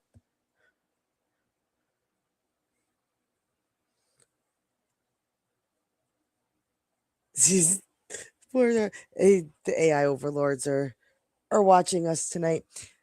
But I mean, overall, it wasn't a bad movie. If you guys could rate it, I'm about a 7. It wasn't my favorite movie in the world, but it wasn't bad. I don't think it was bad in any terms. What about you, James? What would you give this movie? I may be in the minority, but I'd probably give it around a 5, just for a movie. But I mean, it had its good points and cool points, like just seeing, not that I think it'll happen, but seeing the dude sit there and go into everybody's files and bank accounts and cameras and constructing the 3D backyard picnic and stuff, Mhm. that's, at least as far as a sci-fi presentation, that's really cool. I know, Chris, you were saying before you're kind of teetering between a 6 and a 7. Yeah, I would say, between a 6 and 6.5. It like James, like it raises good questions. It's thought provoking. And in that sense, it makes you want to watch the movie, which in a lot of movies, how many movies do you watch where you just want to shut it off halfway through? And I just like in terms of a movie, it wasn't really like thrilling. Like I didn't find myself like emotionally attached. The writing was only, it was very what's the word?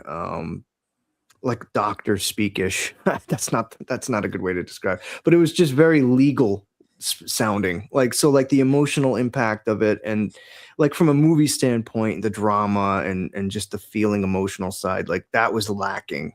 But the thought provokingness of it, and the questions it raises, it piques your interest in it. Like it makes you want to at least watch the movie, which is good. So that it's better than like a mediocre movie to me. I would give it between, like I said, like a 6.5, 6 and 6.5, which is good, decent.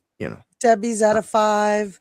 Vic's at a 4, and Debbie says a 5, and that's being generous. Yeah, it's like it's a 7 for me just because of my fear of computers, and in the back of my mind, I'm like, this it just scared the hell out of me.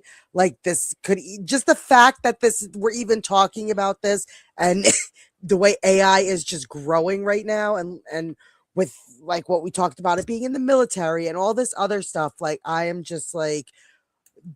It freaked me out, just like Minority Report scared the hell out of me.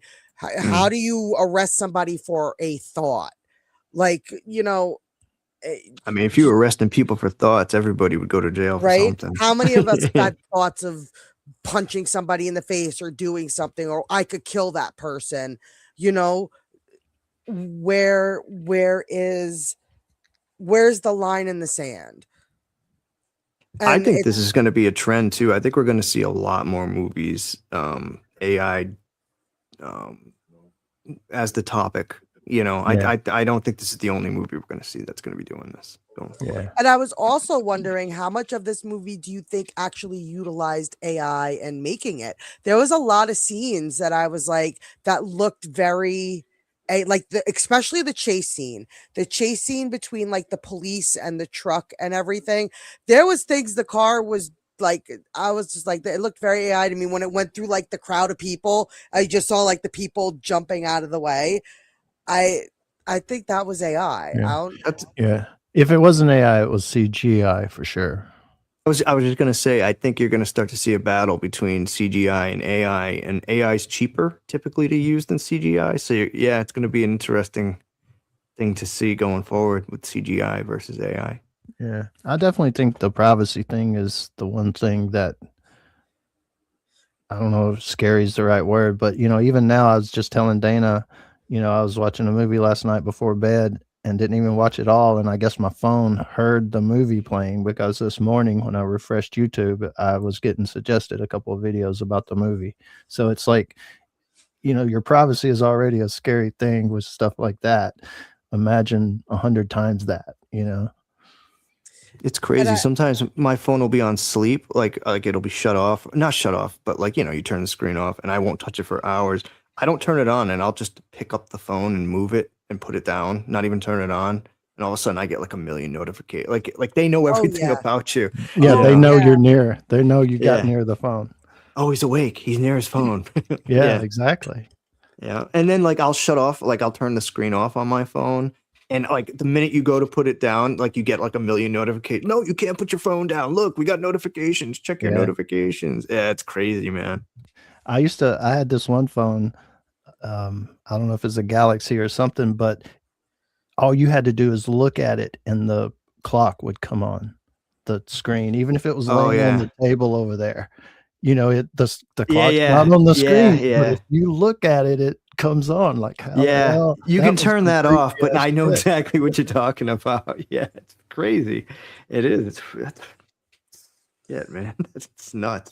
That pissed me off. Yeah, there is a setting where you can shut that off. Yeah. Oh my God. It's our future is going to be interesting to see how much of AI actually actually gets utilized. Yeah, and the next few generations, they'll be used to it, so they may be more, allowing for stuff to happen or laws to be passed or whatever it may be. They may be more okay with it than us.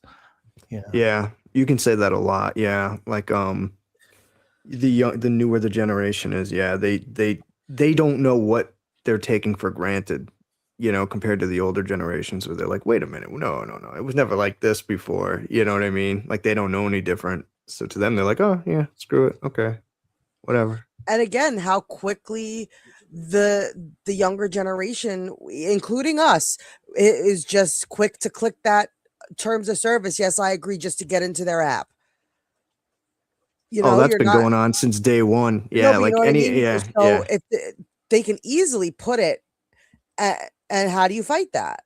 Like, Well, and to your point, like they give you those little 2-click, I agree or I do not agree. If you don't agree, you can't use it. So it's like, well, what the hell? You really have no choice anyway, if you think about it. exactly, because our life right now is so dependent on the things that we use, these apps that we use, that you're quick to just accept the terms of service because you want to you want to get into whatever you want to get into. I thought I heard something about legislation or some sort of bill where with those, like in regard to that, like there's a way you can not agree and still be able to use it. Like that became an issue. I'm not sure where that is, but I remember reading something about that because it's like that's been the joke. Like people don't read them and they just accept them no matter what. And then it's like, well, even if you read them and you don't agree with them, if you want to use it, you have to accept it no matter what. So I thought I could have sworn I saw something where somebody was trying to introduce some sort of legislation where it was like they give you an option to not necessarily agree with the terms, but still be able to use it. I don't know. I'd have to go back and look, but that is a good point. Yeah. Have to check that. So it's like it's very simple to get us to agree to this. Just stick it in one of those things, and what power do you have after that? And there's so many words. You ever read those things? It's like no, exactly, and it's all tiny no. print. Nobody wants to read that shit. Have you guys ever sat down and actually read? I have on certain things. I can't say for everything, but it I depends on read how important it every is. single thing. No, I don't. Who does that shit? Exactly. So you know how easily we can be infiltrated that way? Just stick it, on YouTube. There you go. You got 35 million people right there to agree to some shit, and just stick it right in the middle of the long spiel, and right, stick it in people's insurance shits, and anything, their cell phones. We're too dependent on this stuff right now not to. Yeah, that's why I look at people like my father. He's like a dinosaur when it comes to this kind of stuff. You have that. That's what I mean. That's that old school mentality. Like, of course, both my parents are in their 70s, and it took a lot for them to transition to just watching YouTube or watching a tablet, but they did it. My dad to this day will not buy anything online. He just refuses to. I'm like, well, Dad, if you go to the store and you use your debit card, like it's still online. Like it's not like on a computer online, but it goes through a system, that can be hacked. Like he doesn't get that concept. So like he won't go to Amazon. He won't buy anything. He won't pay for anything like through a computer on his phone. Yeah, but that what a rarity that is. Oh, absolutely. Yeah. I mean, I remember working at retail stores and like when they used the credit card, you had to get the piece of paper, like that carbon paper with the machine, and you had to like run the card over the carbon paper. You're old, dude. You know what I'm saying? You remember that shit? And then they'd mail those like a check. Like they would like, it wasn't even electronic back then. Like, yeah. I'm old shit. I just hate it. Yeah, but I would learn how to use the damn things. It's crazy. The generation is going to come to where it could be implemented, and everybody's none the wiser. Yeah, I look at my niece. She's I think she's turning 11 this summer. So she's like 10, 11 years old, and exactly, like, to her, it's just second nature. You know, she was born in 2015, so like, I mean, I can't even. To me, that's like yesterday. You know, but You know, and that's another thing. In with these young kids, everything's on a tablet. You know, everything. she grew up on a tablet. Yeah, When she my grew up nephew with was that. sent home from school for their snowstorm in North Carolina, they were sent home with tablets. You know, all it takes is for a parent just to have to click a yes, I accept the terms and services on their kids' schoolwork. I can't even imagine what it would be like to have to go through school nowadays. You know, because I was still that old school where, like, you know, Kids would say yeah. it's in a sense, meaning the access they have to information is easier than we had it. You know, everything's is at the click of a button.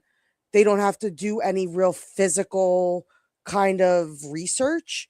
It's just it's there for you. So it's just, and that's also what scares me about AI is that I'm sorry, I feel like it's going to make kids dumber because they're not going to really, they could just, the answers for everything are right there. Yeah. How do you learn? How do you absorb? How do you know, implement it when all you have to do is bust out Google? Yeah, back in my day, it was like in math class, the teacher was like, "You're not always going to have a calculator in your pocket," but now we do. So Yeah. in the future, now they're probably telling kids, or they did, you're not always going to have the power of a all-knowing God in your pocket, but now you kind of do.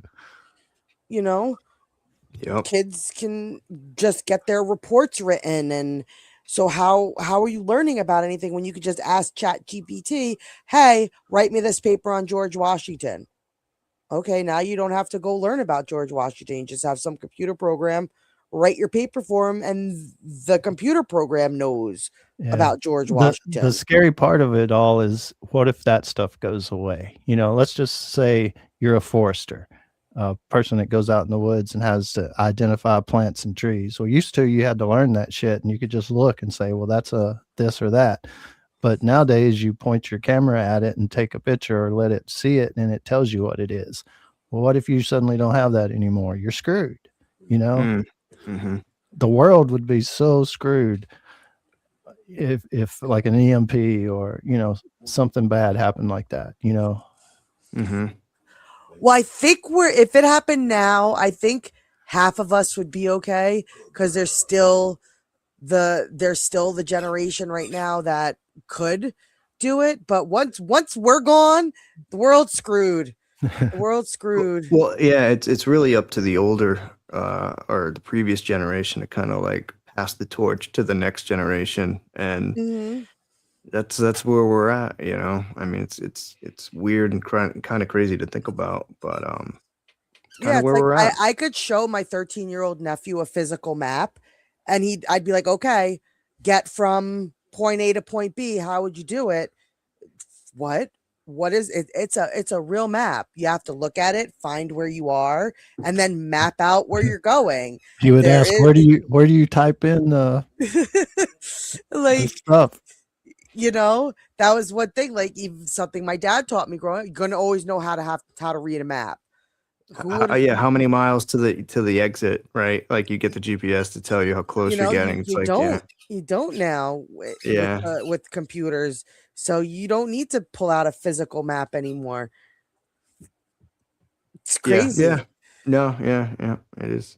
You know, I remember life before having GPS. You know, it was different. You know, and you knew, you know, and you had to follow road signs better too. You know, nowadays I think people just like they'll see them as they drive, but they don't use them the way they were used before GPS necessarily. You know, you're coming up on an exit, you know, 3 miles, 2 miles, 1 mile, you know when it's coming. It's like when you're just looking at a sign, like, you have to pay attention more. And that's the other thing. I think hitting at all this is a lack of critical thinking. I think with all of these benefits and these advantages and these conveniences with it, people are getting like, you know, I'm not saying people are getting dumber, but they're lacking critical thinking But that skills. makes people dumber.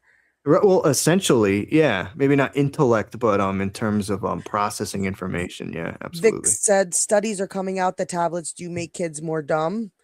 There was a whole congressional hearing about how damaging tablets are to kids growing up. I'm Yeah. not shocked. Well, I mean, they said the same thing about TV too, to some extent. It rots your brain, but it is different. I admit it is different because it's not just like you're putting on images on a screen and watching it. Like computer, like you have the ability to basically think for you. You know what I mean? And that's where the whole critical thinking part comes in. So, yeah, man, it's scary. I mean, it's scary. That's why I'm not a parent, but if I was a parent, I would be instilling in them how to think critically. I mean, use the technology that's available, but don't necessarily absolutely 100% always rely on it either, But I don't know if you could hear us, Scarlet. We kind of rated the movie. You have a rating you would give this movie? Yeah. It's probably, with all the holes in it, in the plot, and some things that weren't explained, it's probably a 6. But I still enjoyed it like a 7. But in truth, it's a 6. Fair enough. But what if there was something that you like enjoyed from the movie? Did you have a moment that you kind of like, okay, this is badass? I was a little disappointed when they showed us the hovercraft thing that the cop was on. I mean, that was like, kind of cool though. It was cool, but then it only pissed me off about the hoverboards from Back to the Future that we never got. Yeah. And I was just like, oh, they just showed us something again we're never going to get. Or do you or will we, James? Do you think little hoverboard like that would be like an air kind of four-wheeler? The physics behind it doesn't seem to pan out. No. I knew somebody was going to get hit off of one of them things. Yeah, the quadcopter thing with the, like a drone looking thing they had in the movie, that's more of a possibility. Not a big enough drone type of thing that a person could ride. Yeah, I mean, like it showed in they already have stuff like that. I mean, people's made stuff like that in their garage, kind of. It's not, I probably wouldn't ride on it. It's not safe, but the physics, it works, Mm-hmm. But, it's got propellers. It's like a drone thing. It's not a hoverboard. Like it just hovers, Right. So that only pissed me off. I was just like, damn it, that's going to be the next hoverboard we never get. No, I like just the technology being shown in general. Like I said, the judge, and her banter with Chris was pretty good. That was fun. She's smug as shit. She was. You have to give it to the actress. I believed she was like AI. Like she played the part very well of a computer program. Mm-hmm. So, and I know Debbie has told me her name 20 times, and I'm sorry, but I can't remember either. Rebecca Ferguson. Thank you, James. Thank you, James. And I will forget again. Yeah. And I will need somebody to tell me her name yet again. She is just forever the silo sheriff. Right. I like her as an actress. I think she's pretty good. She did really good. Even Chris Pratt was really good in this movie. His acting wasn't bad at all. Yeah, to sit in a chair the whole movie. And I did like how the movie was in real time. Like it literally, that hour and a half he had was that hour and a half of like the movie. And I liked how they constantly gave us like the countdown, and you kind of were walking through him trying to solve that 24 element. Yes, I love that aspect. There's a show out right now called The Pit. It's I don't know if you're into hospital-based shows like ER, Grey's Anatomy, a hospital type of show that has the 24 hours like format. Its whole season is one shift.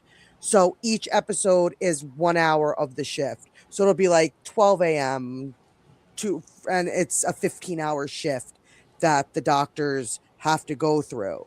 And I love that format. I've loved it since 24. Yeah, I did watch the first season. The only thing I'll say about, and I like the concept itself, like you're saying, but like 24, it's like it almost became too unbelievable. It's like, how much shit can go on in a hospital in one No, day? but there is a doctor and that I watch who actually got will out there. watch these doctor shows and tell you how much, like, he's a real legit ER doctor and like the worst, he came from like where real stuff happened, and like you go through these emergency moment, and he said the Pit is actually the most accurate show. He's like, it's not 100%. He's like, but he enjoys watching it because it's actually the closest to a real life scenario in a hospital that he has seen yet. And he's like, when it comes to like even the acting and how a hospital's set up and the terminology they use and what they would actually do in an emergency and the way they explain it, he'll be sitting there watching it like, yeah, that's what we'll do. Or there's some situations like, yeah, we wouldn't do, but overall he's like, I'm pretty friggin' impressed with the Pit. So if you enjoy hospital shows, you should check it out. It's a good show, graphic, like they show you everything. So if you don't like those type of hospital shows where they show you some stuff, no, they show you everything. they really show you everything. But this wasn't a bad movie to me. What's up, Tech Zombie? I enjoyed it. But it's just creepy to think that AI is right around the corner. So where do you guys think AI is going to go next? Like, we're in the military, we're in medical, they're utilizing it, in school. Like, what's the next step for AI? Where do you think it goes?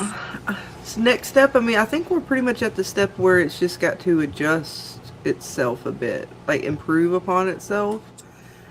I mean, I'd love to see him be able to explore more of the ocean. That would be awesome. AI could work out with that possibly, but then I don't know if we could get anything down there it wouldn't crush. I don't know the science behind that, James.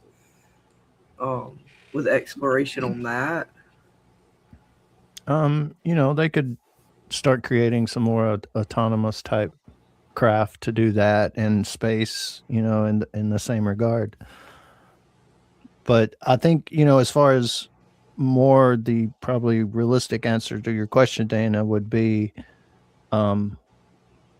the intelligence level, I don't know if that's a good way to say it, of AI, not exactly what it's going to get into, but what it will become. Sophistication. Because right now it's limited to what our technology is as far as what we can run it on. Right, but right now it's I don't know a good way to say it, but just the way it's coded and the way it learns is going to change, right? Like drastically. So we're going to go to generative AI, and that's something that's just going to be more powerful, and then it's going to go to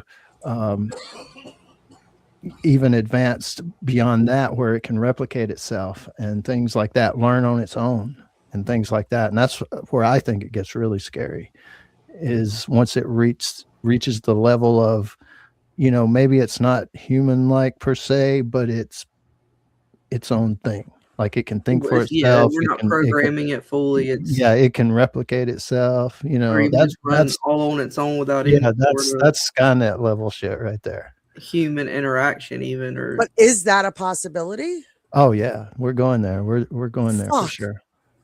This is one of the times I wanted you to tell me no, James.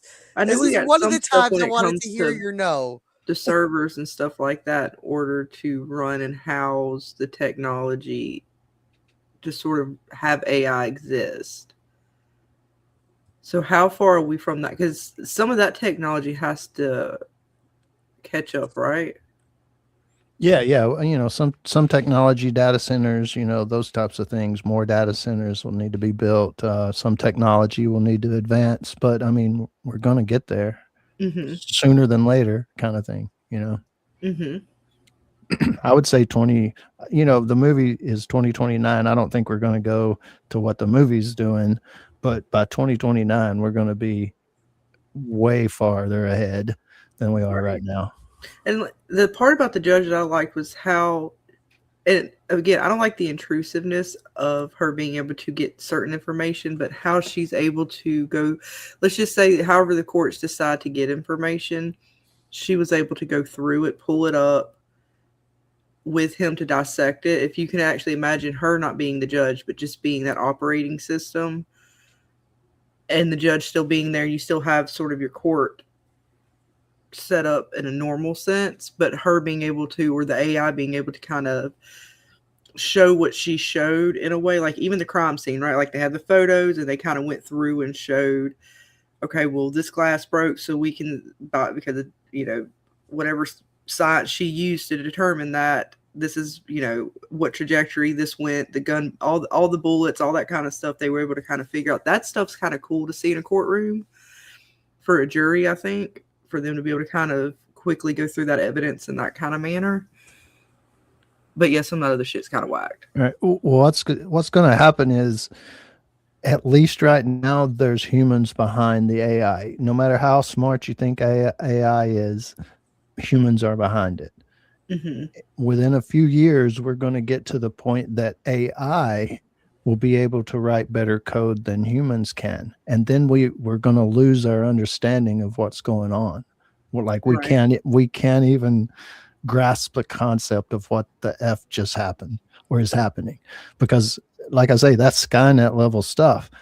You know, the AI is doing something we don't understand. Yeah, we don't even know. And how do you stop? I didn't even understand Fault 1001. Shit. Yeah, so it's going to get crazy. Oh God, I got to catch up. Damn it, we need more coding classes. So that's what I'm saying. When the person becomes irrelevant, like Chris, you would say you need kind of like the overseer. Well, what happens when AI doesn't need an overseer anymore? I don't know. You know, because at the end of the day, AI is going to be run by, you know, humans. So like humans are always going to want that power or that authority. So I don't know if that's ever going to go away. Kind of hitting that until they replicate and able to code themselves beyond our comprehension. Oh yeah, we're talking about like a rebellion themselves. Well, you think about it like Terminator times 20. Yeah, think about it like a dog. Like you've got a dog, Dana's got a dog. You know, you take your dog for a walk and it's on a leash, right? The dog can't get away. It's on a leash. You're in control. What happens when the leash is no longer there or the leash breaks and the dog is on its own? What's that dog doing? Yeah. AI is about to get there. AI is about to break the leash and be on its own.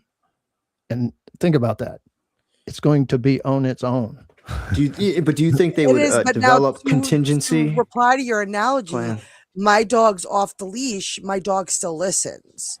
Will AI still listen? No, that's the thing. I mean, that's actually what that's actually the big battle, I guess, that's going on right now is, can we sustain the leash, or can we build a leash that the dog can't get away from, you know, and that, or learn how to get away from, like the dog learned how to untie the leash, you know, or unhook it or whatever. And that's the thing that we don't know.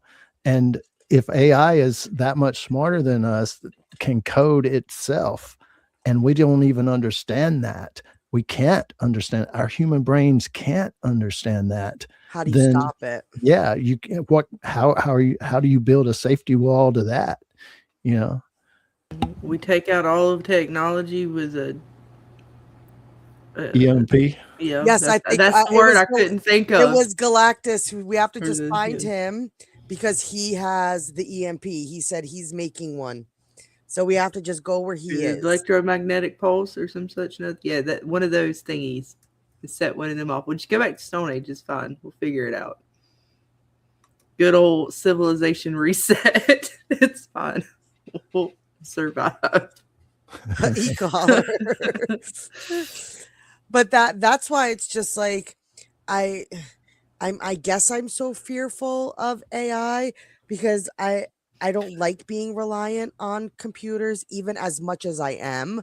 I fought it and, you know, tried my hardest to not have to be.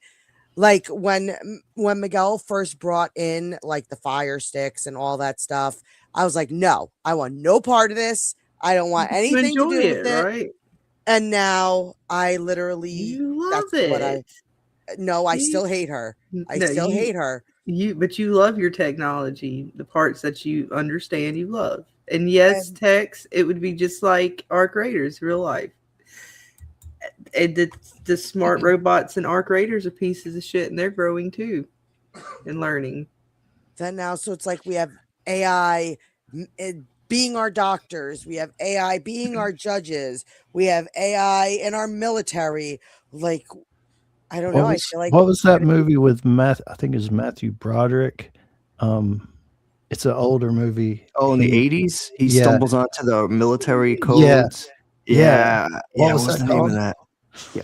Somebody in the chat might know that. Matthew Broderick when he was young, and Yeah. what was the name of that movie?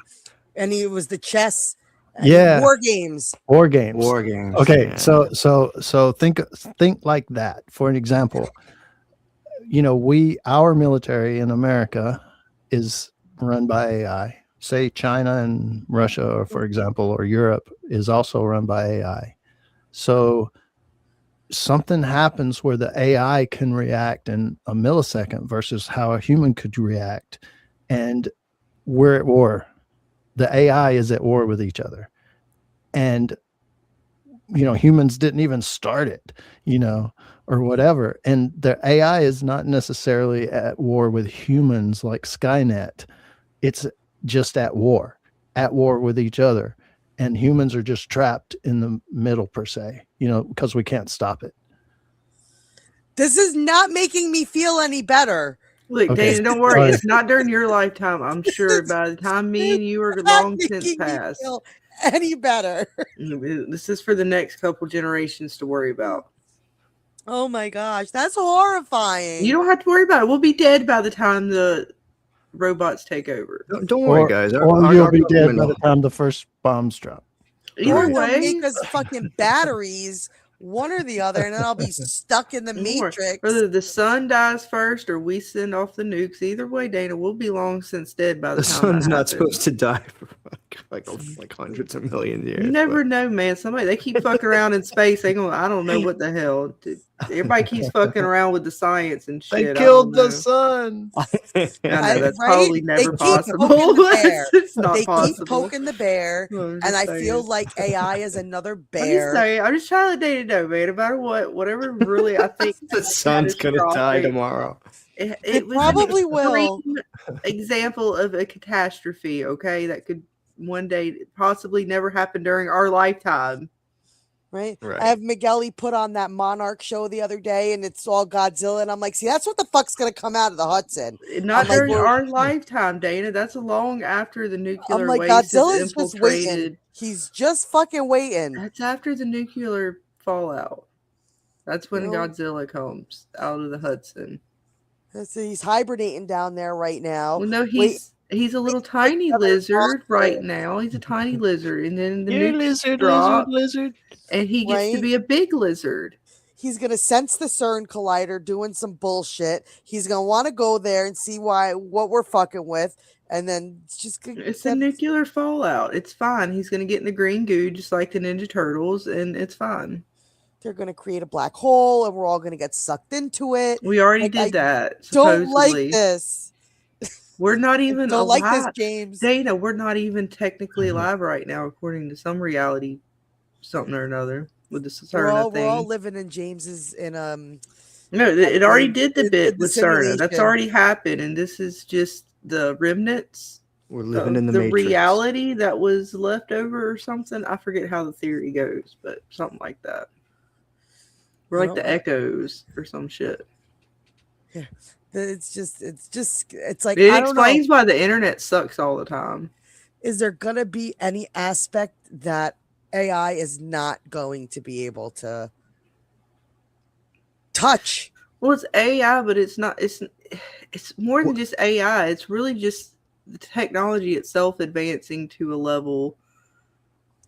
Well, it raises a bigger question too. It's like, well, what are people going to do for work if AI is taking over taking over all this stuff? It's like, That's why do you think what they are want people gonna do? population control, Chris? Where population control comes into play. You still need a certain amount of population, but only Yeah, but so much. at what point is there going to be an uprising? Like, Well, if people are you pretty control dumb, but population enough, there ain't enough people yeah, to but you gotta uprise. yeah, but you'd have to also realize that people don't see this happening. Nobody, like, I don't know, Did you man. see I how don't they're know. talking about like certain countries' birth rates and stuff like that, and how they're falling in certain countries and shit? I don't know how real that is, but I hear people talk Oh, about I these think that's numbers. real. I think it's because of money. I think it's mostly financial. So but for all the reasons and theories behind why each country has a bad birth rate or why their birth rates are falling, and there's a lot of theories behind those. One of the big ones is that that's part of them curbing population because they know that they're not going to have enough work, enough of this, enough of that Yeah, to but they're go not in your around. bedroom. They can't stop you from making babies. So They there's don't. something That's else not going how they on. stop it, though. It's A there's not lot of a. a lot It's of the medication population and is stuff. also, They even yes, claim the stuff that they gave us, and this goes back again to. a I'm not lot of saying more that this people is are real, sick. Chris. Again, this is those So theories you're that people going into throw out brainwashing? there. That no, I was gonna say the shot that they gave everybody for COVID. Some people claim that that might have something to do with that. Oh, Things come like on. that. That's bullshit. Things like that they give the pop. I'm not saying that that's true. I'm saying that No, I the know. But theories, but there's a lot of Yes, it's theories one of the behind theories. population control go into the food we eat. I'm not saying this that's is, true, but those I are the think that's a theories big that problem people with the throw internet. out there to So say, many wow, and conspiracies it goes now. back to like, God, it was some of it, was it? Forget which is the big wigs. It was a couple of the tech guys were talking about kind of the end of the world scenarios and how to stop it. Mm, Population control was one of them. And that was a big one because that covered like water, food, yes. economy. God, I'm trying to remember, Chris. Damn it. It's Humans like, are like cockroaches. I mean, they're gonna be here until the bomb takes us all out. Like, I don't see well, how that's yeah, I ever mean, gonna I'm go not away. saying that those are real things, but that's just like kind of the theories behind people when they talk about like population control. It's not like, oh, we're going to control you in your brain and you're not going to be able to. No, it's like birth control, different things like that they push on people that may have long term effects or even generational effects we don't know about with medications and stuff like that. Correct. I think a lot of it's really just financial. Like, I mean, the days of mom staying home and taking care of the kids, like, everybody's got to work. Nobody can afford childcare. It's expensive. And then people divorce, you get alimony, child support. I think That that's the that's a majority that of reason. that that plays a small part, but also there is real evidence out there that a lot of the population is getting sicker and sicker. A lot of people can't have kids. And so there's a lot of aspects behind it. And yes, everything's a conspiracy. You could go down so many rabbit holes, but it's like they label things conspiracies sometimes because I feel like they want you to disbelieve in it. I So think there's they throw it always out there there's to explain the always a fact that they little don't have an explanation. So it's there's easier to come up always with a your own little bit of story than it is truth the truth. behind everything because it has to start from somewhere. So it's like even aliens, right, James? Like it's a big conspiracy. There's a lot of reasons that say it couldn't exist, but there's still that small percentage that it could, and we could be wrong. Um, maybe. But I'm talking about just like life in general, like the fact that we started out as we're the center of the universe, and look at how our knowledge has grown. We're Right. not the center of the universe anymore. So it's like everything starts out at it's the center of the universe, but it grows. So there is a little bit of, doubt all the time. You can't trust anything nowadays. Oh yeah, in that aspect, it's going to get worse. That's the problem. You don't know what to believe, and the fact that there are all these different conspiracies out there is scary in itself. And It's that's what's right. funny. Well, that's what's funny about the AI thing. It's like, look at what you can do. Look how you could frame people and make up stuff and lies about people with AI. You And know, that's really what the courts are going to have to look at because right? as great as this movie is to show off like what a court could do to you as a plaintiff or defendant or whatever, what are the courts going to do when they're actually faced with people saying, hey, look, no, this is false information? Because perjury alone is bad. Falsifying information to a court is bad. Those are already, I think, like felonies or something. Like, it's bad. You don't falsify information, anything like that. If a judge usually finds out that you're playing kind of shady games, you get in trouble for that. The lawyer will, you'll get disbarred, all kinds of shit. So that's going to be interesting to see how the courts even like defamation, because like even if like you defame somebody through AI and post stuff, well, you could be proven wrong. But like people, not everybody's going to. Aren't they dealing with that, like with celebrities and stuff, a little bit? Oh yeah, yeah. It's starting with them because they're the most high profile, you know. So and they're the most likely target. Yeah. Yeah, yeah. But I mean, even if they're proven wrong and the person who did it gets punished in court, there's still going to be a million, like thousands of millions of people who won't know about any of that, and they'll just believe it anyway. Like it's a tough road, you know. It is, and it's always been that way. I mean, you know, it's that even double-edged gossip. sword. I think, you know, just it's a good thing, I think, in some regards, because there's going to be some things that will be solved with certain technology, just like it's kind of always been. You know, they've had forensic science kind of crack certain cases, maybe even cold cases and stuff like that. Mm-hmm. So there's a good aspect to it. But yeah, I mean, it's dangerous like anything else. I mean, the court systems, the judicial system is already bad. It's not great. It's not perfect. It's got a lot of flaws because people are flawed, and the system is always only going to be as good as the people running it from top to bottom. So we already have our own flaws with just the people we have running things. I don't know if AI is going to make it better or worse, to be fair. Like, I'm still on the fence with that because it can be used as a really good tool, or it can be used for our destruction, much like everything we've created as humans. It can be tools for greatness or tools for destruction. Kind of depends on how we use them. Yeah. No, I agree. I mean, I was looking at it more through like in terms of like employment and jobs. It's like it's going to wipe out thousands and thousands, if not millions of jobs. Is that kind of what happened with like agriculture? What are people going to do? That's already happened with agriculture. I'm not even talking about like just this new wave of technology. Right, and they've had to shift to other forms of employment. They have tractors and but what stuff. Happens when those employment go away? They have tractors and stuff where people don't even have to be inside of them and run them. They're like autonomous. Yeah, they give it, you know, it's like from their cell phone or some shit and program it, and it goes through the field and does its biz. They have the water now where not everybody, not all fields, but a lot of the fields I've seen, at least in my area, I see the water system sort of set up where it's on like wheels and it goes across the field. It's stretched, right? You know, this huge water line basically on the top, and it's just running through, sprinkling over everything. Where you used to have a lot of people. They would flood fields, right? They don't have to flood them as much anymore because they have better water filtration systems. They don't have to navigate the water and have people do that the same way we used to. And we had basic tools. We advanced our tools. Less people were needed in order to build houses. I mean, that's always been a thing with technology. Is this going to make it worse? Probably, but that's always a struggle we have. Yeah, industrial in the industrial field, it's the same thing. Machines, robots, computers, automation. But even now, though, with this AI stuff, now they're going into the offices. People who do clerical work, work online, a lot of software, more your typical like desk jobs. And that's my main point, though. It's like after a while, there's no other fields or industries to go into, and it's like, well, where is everybody supposed to make their living? Like how are people supposed to? It's just competitive like it's always been, though, Chris. I mean, like I could. Yeah, but AI is going to wipe that out.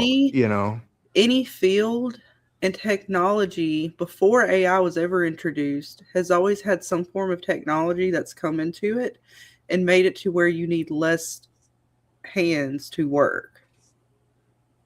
I know, but AI, this is different than even like automation and industrial revolution. It's the next stage of that. It's a battle we've had since we started with basic rock and stick and worked our way up to where we are now. We've always had it to where technology is advanced for production to be higher and for costs to be lower, which means less employment. So but that's my Yeah, question. where does it leave are us? people? That's where are we going to get that's just- jobs? that's the I mean, scary that's just part. that means that we'll have to have other kinds of things opened up to us where we'll need people to service those things as opposed to what we have the technology servicing the same way we always have. Well, so how have we managed since before AI with technology? How have we've managed this long with the advancements that we've had, and society's had to change and adjust and find but work. we're talking about like machines We're talking doing the work. proportionately. I get what you're saying, Chris. Like proportionally, it's a greater step than where we were with the previous technological advance. But again, we've had to deal with that. It's a problem we've had. It's our next form. It's our next step in evolution. Right. And we I just just have wouldn't to be evolve with surprised it and hear figure that about- out. And It's that's why I it's think, gonna and that's fuck why I up think society for population sure. is part of that, because like once you curb population to a certain degree, I'm not saying I like that, but if we're going to go down this road of less work because technology is taking on such a leap to where we don't need as many workers, then that means we don't need as many humans on. I mean, there's got to be some sort of, otherwise you have to have a logical industry somewhere. So then we have to create another industry. Is that somewhere in space or something that will need more hands to venture out that way? I don't know what the answer is for that. Well, Every time we've had technology, another door has opened for us to advance industry somewhere. yeah, I mean it is going to get bad though in some aspects, and some jobs maybe it won't, take them over completely, but I think we're definitely going to have like I don't know how to say it. I guess like a universal basic income. I was going to bring that up. Is Yeah, going don't be have to happen. surprised And if you start hearing more about yeah, that. Yeah, and alongside that, universal basic services. So yeah, you've got a basic income, but now we're going to have to somehow provide basic services to you as well. And I think even before that, I think we're probably already starting it. People will need to be re-skilled. People that are already in the workforce that AI is taking over, they will have to be re-skilled into something else. And, a lot of it is the person's initiative. If a person doesn't realize my job's about to be gone and doesn't go try to learn a new craft or a new skill, that's on them. It's going to put the burden on the people to realize it and do it. That And Yang that's guy, hard. he campaigned on universal basic income a little bit, so it's already been kind of touched upon with some of these potential presidential candidates. It's unavoidable, seemingly. And it seems like to your point, like with the people not wanting to get with the times or adapt or change.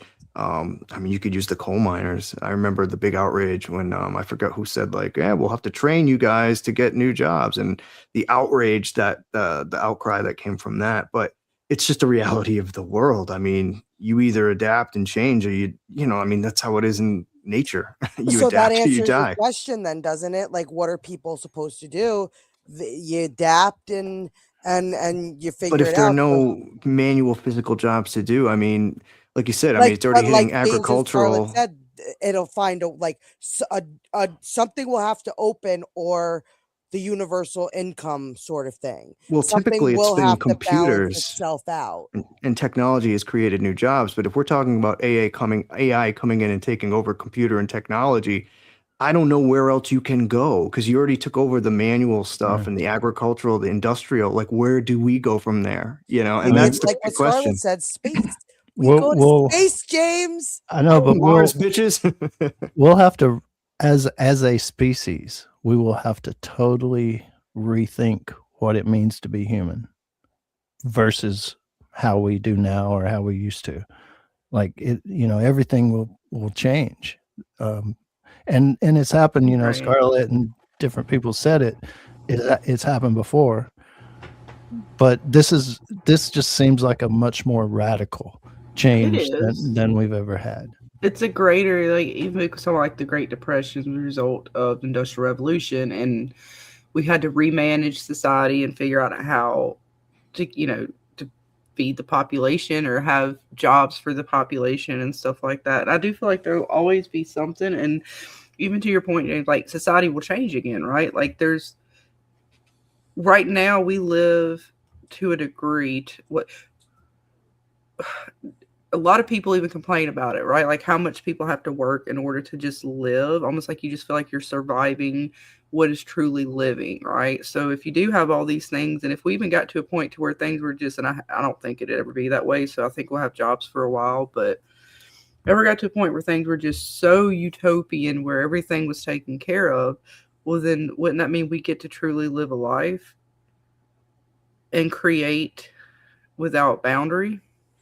Yeah, but if everybody and their brother can create whatever they want at will, where's the consumer of that? Mm. You know, And that's the other end of it too. It's like you could have all this industrial buildup with AI and all that, but if there's nobody on the other end to consume it, like what's the point?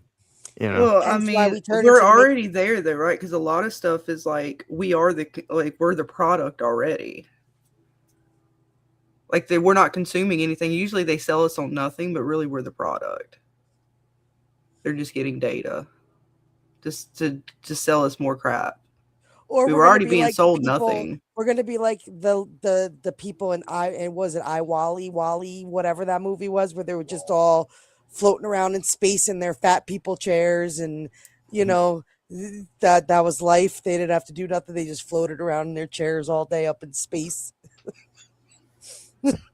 That's where we're going. I'm just thinking it just I means we want to have live in to the find world new of the purpose. Jetsons. Like right now, what purpose is and what life is it's going to have to change, and what purpose is and what people want to actually be able to explore and do. Like if we're actually to the point where AI is taking over that much to where there's no more jobs left, I mean, I'm hoping then that we're out in space to a degree. Well, it goes back to basically, I mean, what does it take to live? Income, right? So if you can take out that income element, like you were saying, and everybody's not spending all that time now at jobs all the time, it gives them a lot more free time to actually, like you were saying, like live life, like go on that vacation or trip, or do things that interest you or you're curious about. I mean, I'm not trying to be too like ultra cynical. I mean, there could be good elements to it. It's really about how humanity and civilization and society Yeah, it's really how they chooses to navigate deal with that. it. And And I that's where I don't have don't all have the faith, though. answers Well, I know, because but I mean, a lot of like it's it's such political a and weird, legislative. yeah, and it's so hard to say because like we're talking about taking away jobs. Are we talking like tomorrow all the jobs were taken away, military, everything? AI has now taken over everything, and you send your kids off to school. What do you do all day? Well, at that point, then I can't see the government's going that far, because then if there's no society left, like somebody's going to want to live. People are still going to want to go out and do things, right? There's still people who are going to want to go to musical festivals and stuff like I that. think So, James said it best. We are people who love to congregate. right. So I mean, as much as We are jobs are going to be taken congregating folk. away, I still see there being, I don't know. I just don't see it fully being taken away.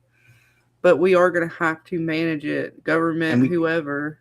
we have to look at the fact that government still is always going to want to have to establish and maintain control. So like Of you can't course. overlook that aspect. Yeah, that's the tricky Well, part. that's And the whole new know. world sort of order type We're situation. not talking about that stuff, YouTube. We're not yeah, if saying there's a that. universal services and income, though, that's their control, a big part of it. Mhm. Yeah. And then you're going to hear like, oh, socialism, communism. You know, Yeah, I mean, that's that's going kind to of come with where it it too. gets into a little bit. So it's like, how free do you want the markets to be at some point? Because if you have free markets, you can't really stop technology growing in that manner. But that kind of brings us back to the point, right? Here we see how much of our privacy is possibly already being taken away. Mhm. So it's like, how much freedom are you willing to sacrifice to survive? I guess it depends on the It's day of like the week and they're what the hell is going on, slowly people. Because I mean, when it gets right down to like, it, I are mean, we people truly free? might be willing to give up a lot, but I mean, it depends on what you like. If people are coming in and just completely devastating everything, then we're talking martial law enacted. All kinds of crazy shit would be enacted by the government. So you would have Exactly. So military presence they before made we would even get to. California look like a friggin' absolute apocalyptic war zone. So what if in this area a martial law sort of thing was? See, that's the But part I see, wish it they wouldn't told be us like more that though. about. It wouldn't be a thing like that where they had that court system, martial law. Where they would come in, you have curfews, the military would come in until they could get control back over the city, and people who would not be obeying, be out in the streets, they would come in with the vans and stuff and carry them off and charge them with whatever the charge is for being out when they've told people that they can no longer be outside. And I don't know the full extent of martial law, but I'm just saying, like it. I don't know if we're there as a country yet. Some countries are there. I don't think we're one of the countries where we're quite there where it would be bad enough for them to enact something like this mercy court and get away with it. I guarantee you, if the unemployment rate flew to like an astronomical level and millions upon millions of people had no money and had no jobs, I could see it happening, but it wouldn't happen until it got to that point, I think.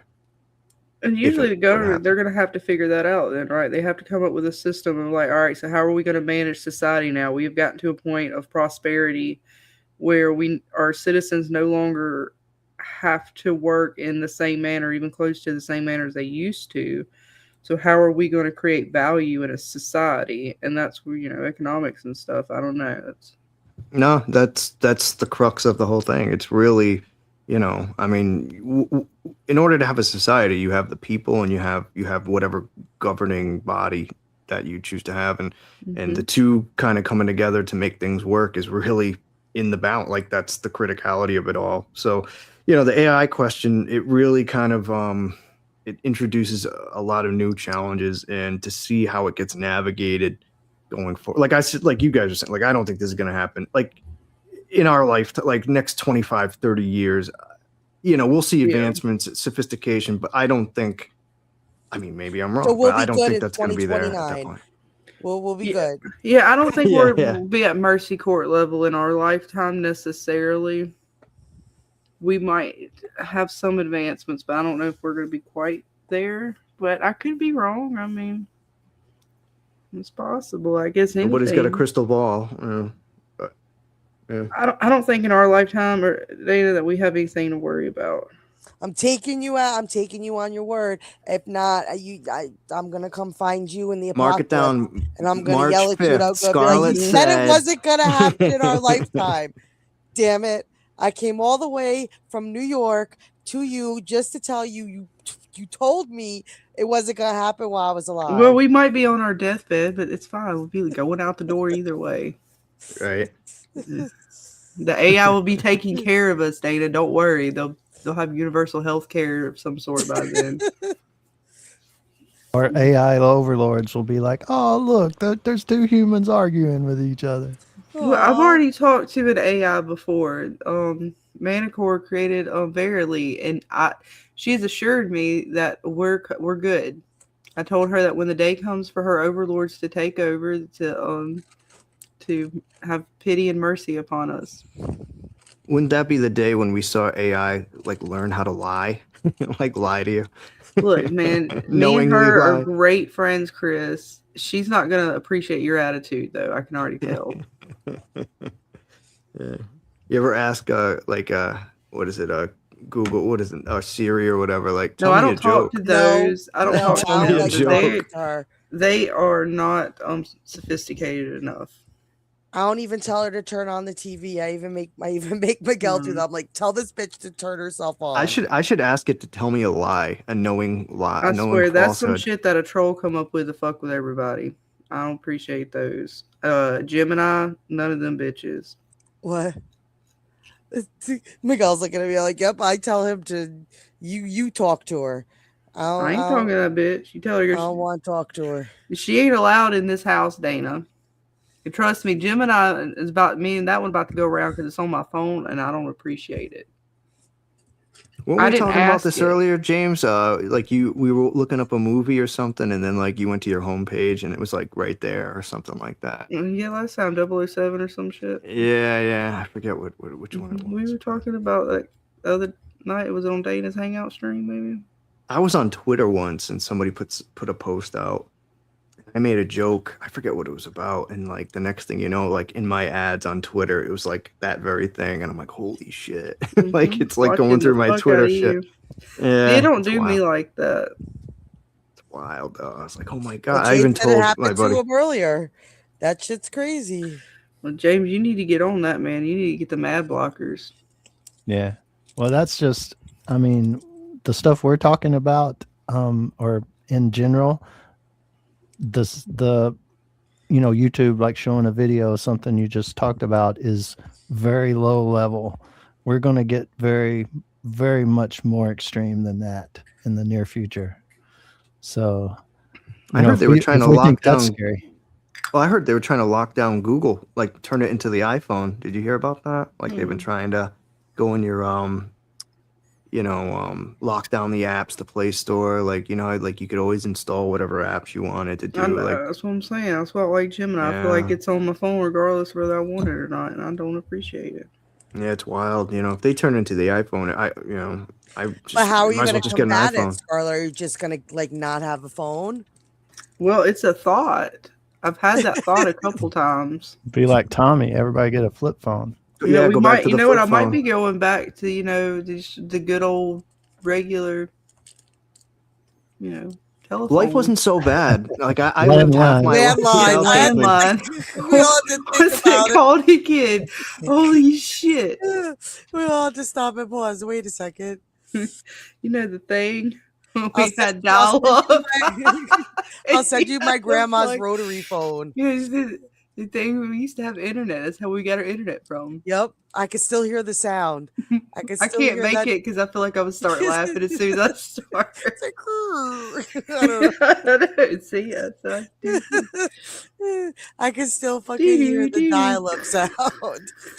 And then waiting for the Or some 3 little crazy boxes shit. to fill. What if I could make like 20 million different fucking noises before it got loaded in? Like, Jesus fucking Christ. Or when God you were forbid. on your internet, you couldn't be on your landline because it took Right. up your phone. I'm like, it says you were busy. Yeah, I was busy. That was on the internet. Yeah, Yeah, God forbid it was DSL. that night, man. Everybody in the house know you going fucking on the internet. Like, shut Yeah, the fuck up. DSL was like the biggest thing. That was like the first thing I remember that you could install where you could use your phone and still have internet. I don't know if you guys remember DSL. Yes, I do. Yeah, you plug it into your phone wall, then you plug your phone into that, and you could still use Shit, your I phone. remember when they first invented call waiting. Right? Mm-hmm. Yep. That That was a big like- deal. That was a Yeah. big deal. That was a huge deal. What? You could get another call. Hold on. Oh, You'd have to like hang up. You hit the hang up button and then you click over. Yeah. Or then the best you want. Know who just called you? Star 69 their ass. Do, Right. do. Caller ID. Yeah. Yes, children. There was things before your pocket, Apple, iPhone, Samsung Galaxy. Mm-hmm. Collect had to- calls from the You had to payphone. do things. Mm-hmm. Yeah. No, Hi, they Mom, had come that pick me up. long ass fucking cord sometimes, man, if you were lucky. I do the Reach collect all the way call. from one end of the house to the other. Or you Oh, had yeah, to walk yeah. around with a quarter in your pocket to go use that payphone.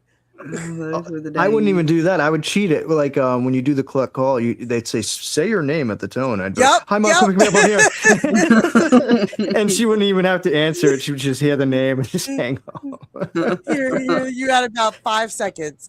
Yeah. If you could Hi, get Mom, it, I'm you over could- here. Pick me up now. Bye. If you could get that sentence in 5 seconds, you were good. Nope, became I'm not the micro- accepting that phone call. You became the micro machines guy. You talked as fast as you could. Yeah. Those are the Yes. days. Is there one thing you guys say you miss, like in the old technology world? James, is there something that you're just like, I miss my Walkman, I miss my VHS, or just something your regular tape? I guess Tape, uh, anything? yeah, physical media may be the biggest thing, like especially in music, because as a band or an artist, you used to could at least sell tapes and CDs and make a living, but now it's like streaming. It's so hard unless you're kind of big. You're not, you almost like being in a band or playing music is just a costly pastime. You're It's not a gonna, merch. Yeah, you have to sell merch. yeah, and Everything. if you can even do that, that means you have to Yeah, be playing gigs regularly, right. and Selling that's shirts at the show and shit. yeah, and that's Yeah. costly in itself, to keep up Hmm. a band, to pay the people, to pay the equipment costs and travel. So at least back in the day, you could kind of sell stuff like CDs and stuff, and so I guess those kind of aspects is one thing I miss. What about you, Scarlett? Is there some form of old technology that you miss? I'm trying to think if it's like when you, I don't know if there's anything I miss in the sense of convenience. I mean, maybe just nostalgic in the sense that, like, but I mean, we still have this. I mean, they're not really gone, some of the things I'm thinking about. So I'm like, do I miss CDs and do I miss blowing out cartridges for video games? I mean, I miss just, but we still have old cameras. That's what I was going to say, like stuff with film and stuff like that, but it's still there. It's not like it's gone. I miss the privacy we used to have. That's, well, you know. That's a big one. That's a big one. What about you, Chris? Is there any kind of nostalgic technology that you kind of miss, or I miss having to put batteries in my Walkman. I was gonna say probably my Walkman, and then it later became the Discman. In high school, the CDs, the Discman instead of the Walkman. The batteries, I don't know if I missed that part because that was always a pain in the ass having to buy freaking batteries. I wish they had rechargeable batteries, like how we recharge a lot of devices today with that technology. But that would be it. Yeah, because I like, you'd have your own little, you go on car trips with the family and shit, and like they're listening to whatever on the radio, and you don't want to hear it, and you just kind of go in your own little world, I don't know. Like you said, Scarlett, I don't know if there's anything that I miss, meaning convenience, but like nostalgic. I miss my beeper. I miss having I my didn't really. pager. My mom had one. I didn't have one. So it's not, I didn't. Those became a big thing when I was in high school a little bit. Yes. Yeah, the That was different one thing colors about and the my different mom. kind. If there was a technology that gave old her guys, God damn it, I didn't have a beeper. if there was a technology I just out had a cell there, phone. if there was a technology out there where my mom could get a hold of me, find me, track me down, or have access to me, my mom made it a point for me to have it. Like my mom was very, very like, oh, I have a way to find you and hunt you down and know where you are, and you must answer me and all this stuff. Okay, you must have it. So like I had a pager, I had a cell phone very, very, very early on. Like my mom, anything that could possibly track me down in any way, shape, or form, or she could find me, she was all for it. Like if she could put a tracker in me, I think my mother would have. Yeah, it was a little different for me. I got it from more just communicating with a friend. Like my parents didn't give a shit about But me. I love the whole fact, like Chris, your friend could wild just child out there partying, parents didn't give a fuck. No, they were cool. My parents were young. No, my mom was very cool. Coming in but late, drunk, parents. Yeah, but they were just yeah. Well, don't I had a very it's true, right, and you could put all this stuff in. I had a very, very bad older brother who did a lot of bad things, and therefore my mom ruined it for you. Yeah, he's hanging out with Chris. That explains. My mom made it more of a point to like stay like, okay, yeah, you're not going to be getting away with what your brother got away with. So I was hounded and stuff a lot more. But my mom was cool. She made here the place she wanted to come and hang out. Like that. So it's like, okay, why do you have to go anywhere? Now I don't know what parents do nowadays, but my mom was a cool parent and let us do stuff as long as she could supervise. my mom would be like, okay, I'd rather you be stupid here than stupid on the street. Yeah, So that's that's fair. one thing I have Yeah. to give it to my mom for. She didn't like keep me sheltered, meaning she made here, okay, you could do whatever you want here. So my house was kind of like the hangout. But my mom also, my mom, you guys talk to her. She's always been part of my life in that sense. She was just Like, more worried about she was just more she worried just about wanted to you. make sure I didn't cause trouble like my brother. Right. And you weren't hurt or in trouble I Yeah, get my that. brother caused a lot of trouble. Yeah, I was actually an angel compared to my brother. If you think I was mischievous, my brother was like 8. So my parents always looked at me like, "Oh, he's the good one," and like I could just be like all secretive and like just do Yeah, whatever I if wanted my to do mom only knew, to stay out of trouble. there's scenarios that I'm like, I don't know how I survived them, but I did. But my mom was so I had a pager, but I miss just that you get the vibration. You have to, oh, who's calling? If you don't, and then you have to memorize numbers. That was the Oh other yeah, thing. there was a Like, whole language involved with beepers. Yeah, like an alphabet. Yeah, like you had to yeah. know people's phone numbers. Like, okay, I know who this is. All right. And I just remember, like Vic said in the chat, she had a pink blinged out beeper. They had Yep. like the transparent color, like they had all kinds of designs and colors, and like there was all kinds of weird, funky beepers. I Yes. remember back in the day. Yeah. Yes. Mm. Yep. I miss those days. I miss those days. It was like it's what you did instead of text messaging. It was like the Right. preamble to texting. Yeah, a little bit, Yeah, it was almost like not Morse code, but like you could like have a whole conversation with numbers through a beeper. Yes. You know? Yes, you could. Yeah. Yeah, it was weird. Yeah. But 304, 304. we'd spell boobless. Yeah, we do that with the calculator. You spell Oh, the calculator. Yeah, no, we did all that with the calculator. I do remember them days. Yeah, that's funny. But I And then it's think, just funny. I yeah. can only imagine what like this generation is going to look back on and say, "Oh, you remember when?" You know what, Dana? I got one. What I feel for all the kids, and they'll probably never truly, or if it hasn't been phased out, I feel like it will be completely phased out here for long. Is the passing down of books in school. And you get that history book or that science book, and you go flipping through the pages, and it's been like through 10 generations of kids, not probably 10, but still, and you find the pictures and all the little notes inside. Yes, and you could see who had shit. the book before you, and yes, I had a Spanish book from 1981. From 1981. I swear I didn't draw that. It was in there before I did. I didn't do that one. I actually once got a textbook that was my cousin Terry's. Yeah, it's weird seeing other people's names. Kids were bad back in the day too, though. They would draw all kinds of dirty stuff in the books. You have to go show the teacher, that way you didn't get blamed for it and shit. Like, no, look, I didn't draw it. It was already in there. They were trying to charge you for shit. Having to put book covers over your books, like you get your books, and then you have to go home and you'd have to wrap. You get the grocery bag. Eventually, we got like good wraps. Like they would give us at school, like these sort of things that were all decked out and shit. Yeah. Yeah, it evolved. Yeah, like the ghetto ones were like the grocery store brown paper bag ones. Yeah. And kids are lucky now because they don't have to lug all that shit around.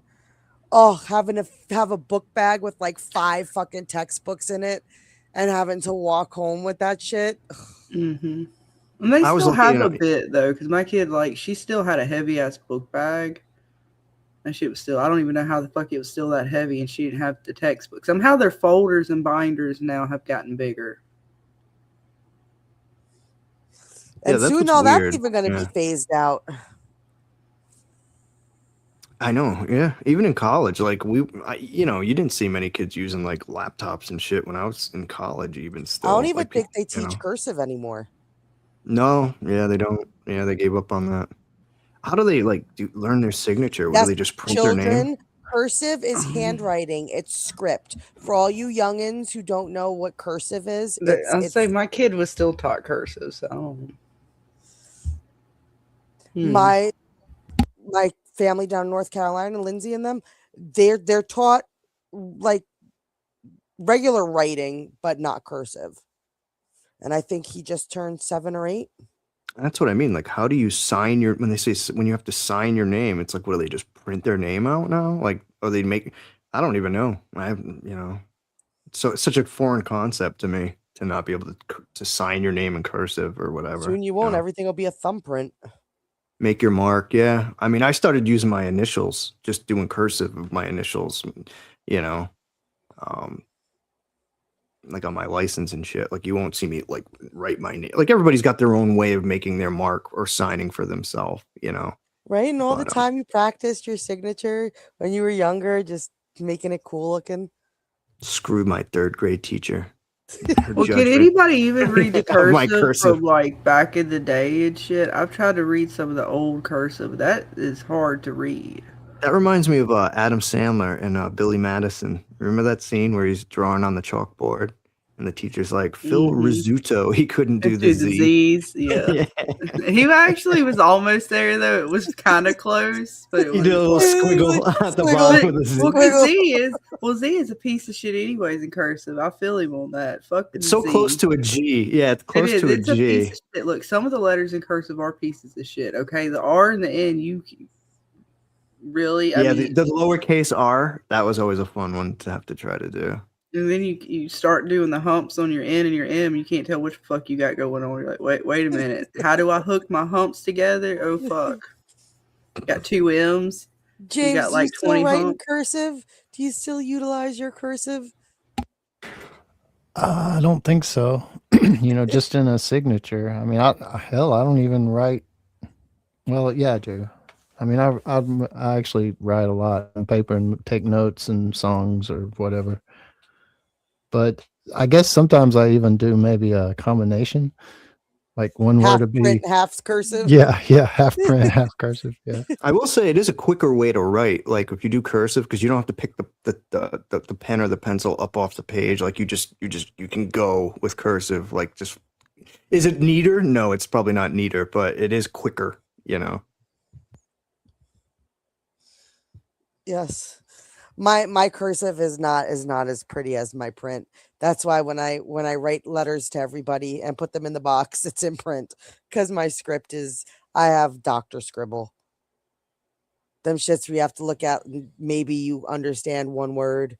I think that's a word. That was always the same thing with like doctors, right? Like, doctors supposedly always had like horrible handwriting. Dr. Scribble. Yeah. Oh, it's very true. I used to work in a doctor's office, and trying to decipher their notes was literally like trying to find the arc. You would go on a hunt just for words that you could kind of like make out. Otherwise than that, it was horrible. You had to decipher it. Yes. It was very much like trying to figure out the codex. It's very much like trying to figure out the codex. But no, we've been going for about 3 hours now, and I think it's time that we'll wrap this one up. Miss Scarlet, what do you got going on this week? Gonna be doing more games? What are we doing for tomorrow, Friday Fever? We'll just be doing some more games tomorrow night. I'm trying to think if I want to go ahead and say next week I'm gonna try to start getting back into like From and stuff like that. So I'm awesome shooting for next Friday to do some getting into the From things. So I'm hoping this upcoming week in the Discord I'll start playing some season 1 maybe, so I can get my brain back into all the bits. Right, put your From hat back on. I know. But no, most likely just be hanging out, just doing a little hangout stream, playing games. Everybody's welcome. Chris, if you want to come hang out, you can come hang out. Nice. Cool beans. He's not going to come hang out. He's not. Well, I work. Friday's a bitch. I get home late. But... You just don't like to hang out with me. Well, just think you won't have to do that for much longer. Just think. That's true. It's almost over. No, he just doesn't want to hang out with me, Dana. It's fine. But then Scarlet, he won't have that as an excuse anymore. He'll come up with another one. They always do. Well, I mean, you won't be able to use it because it'll be I won't bring up my personal life. Fridays are kind of a... No, you're not allowed to have one unless we say it's okay. Unless we permit. Look, I'm not even the one in charge of that shit. Like, I just do whatever, but yeah. Nope. Yeah. I ban a personal life. That's it. That's it. Made the first one. You're not allowed, Chris. Nope, Never you're not again. allowed. You're You not must allowed. show up, damn it. I hear that a lot in my life, believe it or not. So Is it all about women? I'm just another woman telling you I no. was gonna say, is it all about women, Chris? I'm I plead the fifth. just I plead the another woman fifth. saying no, Chris, no, you cannot. You're not No, allowed. don't, and stop. I hear often. Oh wow, Chris. How often? Seems like too often. Every night? If you ask me, yeah. He doesn't even know. He's like, I don't even know. But what about you, Mr. James? What you got going on? My same answer as always, I guess. Same old, same old. Putting up videos, same old thing. Putting up the videos. Are you still working on your map? Or when we get in our Darryl map? Holy shit. Did I just You fucked him all up day to day. Well, it's like, for the past 6 or 7, maybe 8 holy months, shit. I've said it's about there. I'll have it this month, and then the next month I'll have it this month. And now it's like 8 months later. It's like every time He's still working on it, guys. It's coming. Don't worry. It's that effing Walking Dead bull crap. They can't write a show coherently. All that plot armor and such. Because I couldn't get past. Just when I think, okay, he goes to point C to point D. Well, no, that's not exactly. Where did G come from? We didn't even have a fucking G. It don't make sense. So I have to just make shit up and try to make it make sense on a map. Pleasurable. That sounds Figure it like out. a delightful. And just when I think, experience. okay, it's going to get easy from this point. Nope. Nope. So yeah, I don't know, Dana. Sorry, I don't have an answer. You've shattered my hopes. It's See, Dana, you shouldn't ask questions you don't want answers to. Right. Don't worry. I promise you, I won't ask that again. That was damn. It was like a holy shit, world changing. totally All the I was hoping businesses. people had forgot about it, but no. Dana's like, so James, how about that shit? And you're like, oh well, about that. James is learning not to say. I'll erase That's why I say same old, because if I know, right? Because once you say you're gonna do some Yeah, shit, it yeah. never fucking works out. That's Yeah. why I was like, well, I think maybe next Friday I'm gonna start back in front Exactly. because that. I mean, I know what I would like to do. Now, what the universe will allow me to It's get that tinge through of in a doubt. week. You got to sow the tinge of doubt. Well, because you got to get into things and it takes time, and then life be throwing curveballs and shit all the time, and then you got to get your attention over here to X, Y, and Z when you're trying to be at A and B. But A and B is now so far away from X, Y, and Z, you can't see G from H. I blame everybody else. That's how I do it. Nothing in your incoherent rambling made any sense. That's all I can think of. May God have mercy on your soul. That's all I can think of when I said all that stupid shit. But there was something there, maybe. I don't know. I'll erase What you this. got going on, Dana? Yeah, what you got going on? What do I got going on? What you throwing out there in the universe? I just put out my All of Us Are Dead fan video. Whoop, whoop. Yup, I did, and so far YouTube has not gotten mad at me, so that is good. The YouTube gods are still happy for the moment. Knock on wood. I am gonna start working on my Clara video. I'm gonna get all that stuff together and put that in a video. And then we're going to be sitting down to talk about some Lost and From stuff with Miss Debbie and Miss Jen, the teacher. And that's going to be a fun one. And then that's it. Shorts. Yay. So I'm doing stuff. See, I'm doing stuff. I'm doing lots of stuff. Now, don't ask me when it's going to be all done. So I'm like you, James. Big that's a big yeah. Yes, what but you I'm got really going on, Chris? When you gonna stream again? When's that next stream coming on?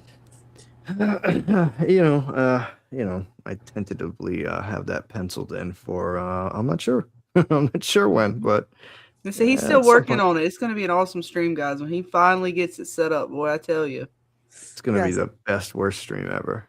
it's There you going to go. be So mind blowing. I think it's safe to Terrible. say we're all working on stuff. See? Terrible Yay. content. Terrible content. I'll promise you that.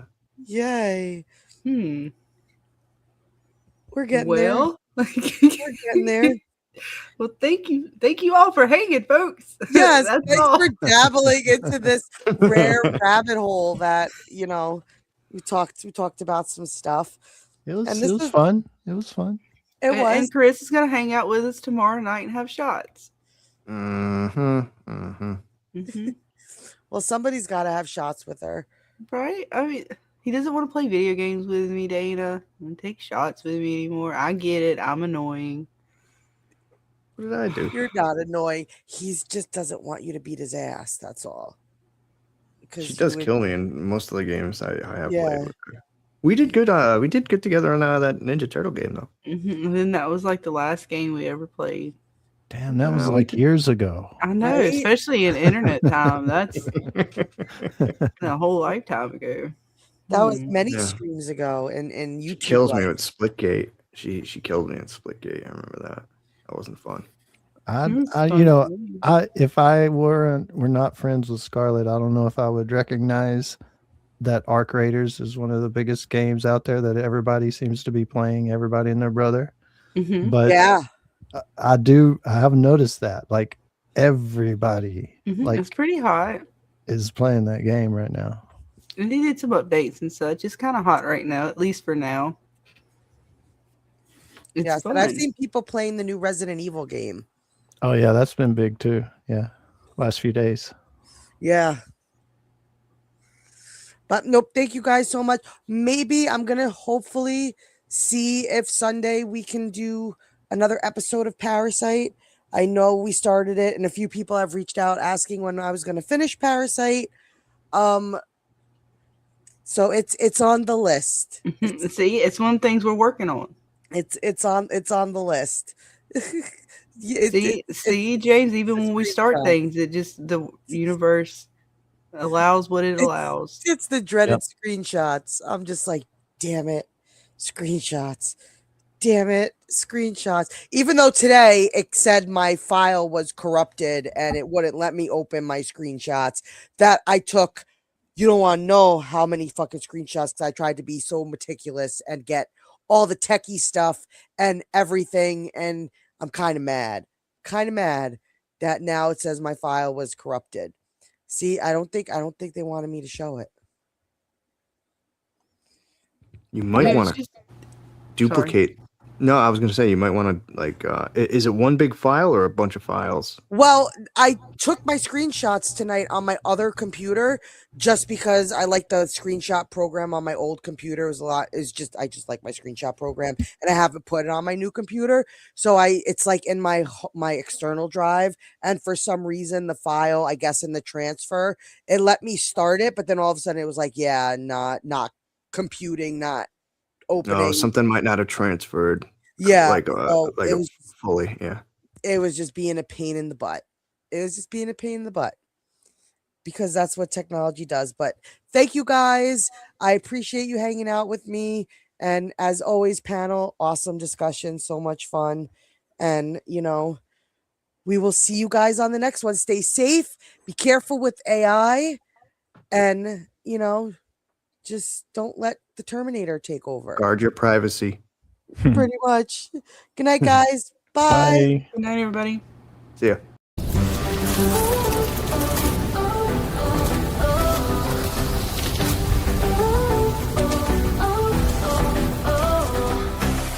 Through the wire winds, the shadows are calling. Frost in my breath as the night ignites. Ice in my veins, but my fire is burning. I ride the storm under silver lights. Witches brew, the night won't break us. Snow can't hide the path we take. Hear the howl, the storm can shake us, but we stand strong, we will not quake.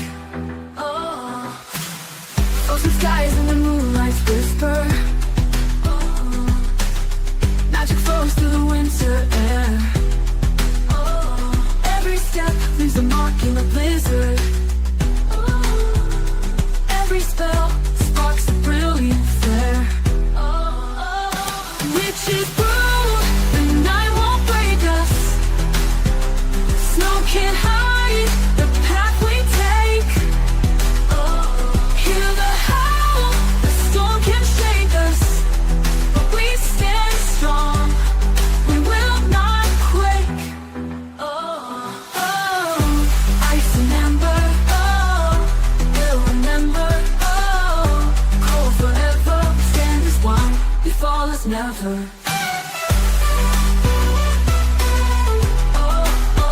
Always never. Witches brew, the night won't break us. Snow can't hide the path we take. Hear the howl, the storm can shake us, but we stand strong. We will not quake. Fade on repeat. Stand strong over the snowstorm. When we roll in our love, will not.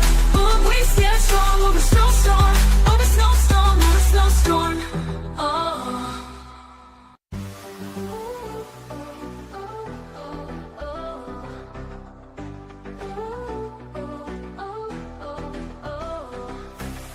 Through the white winds, the shadows are calling.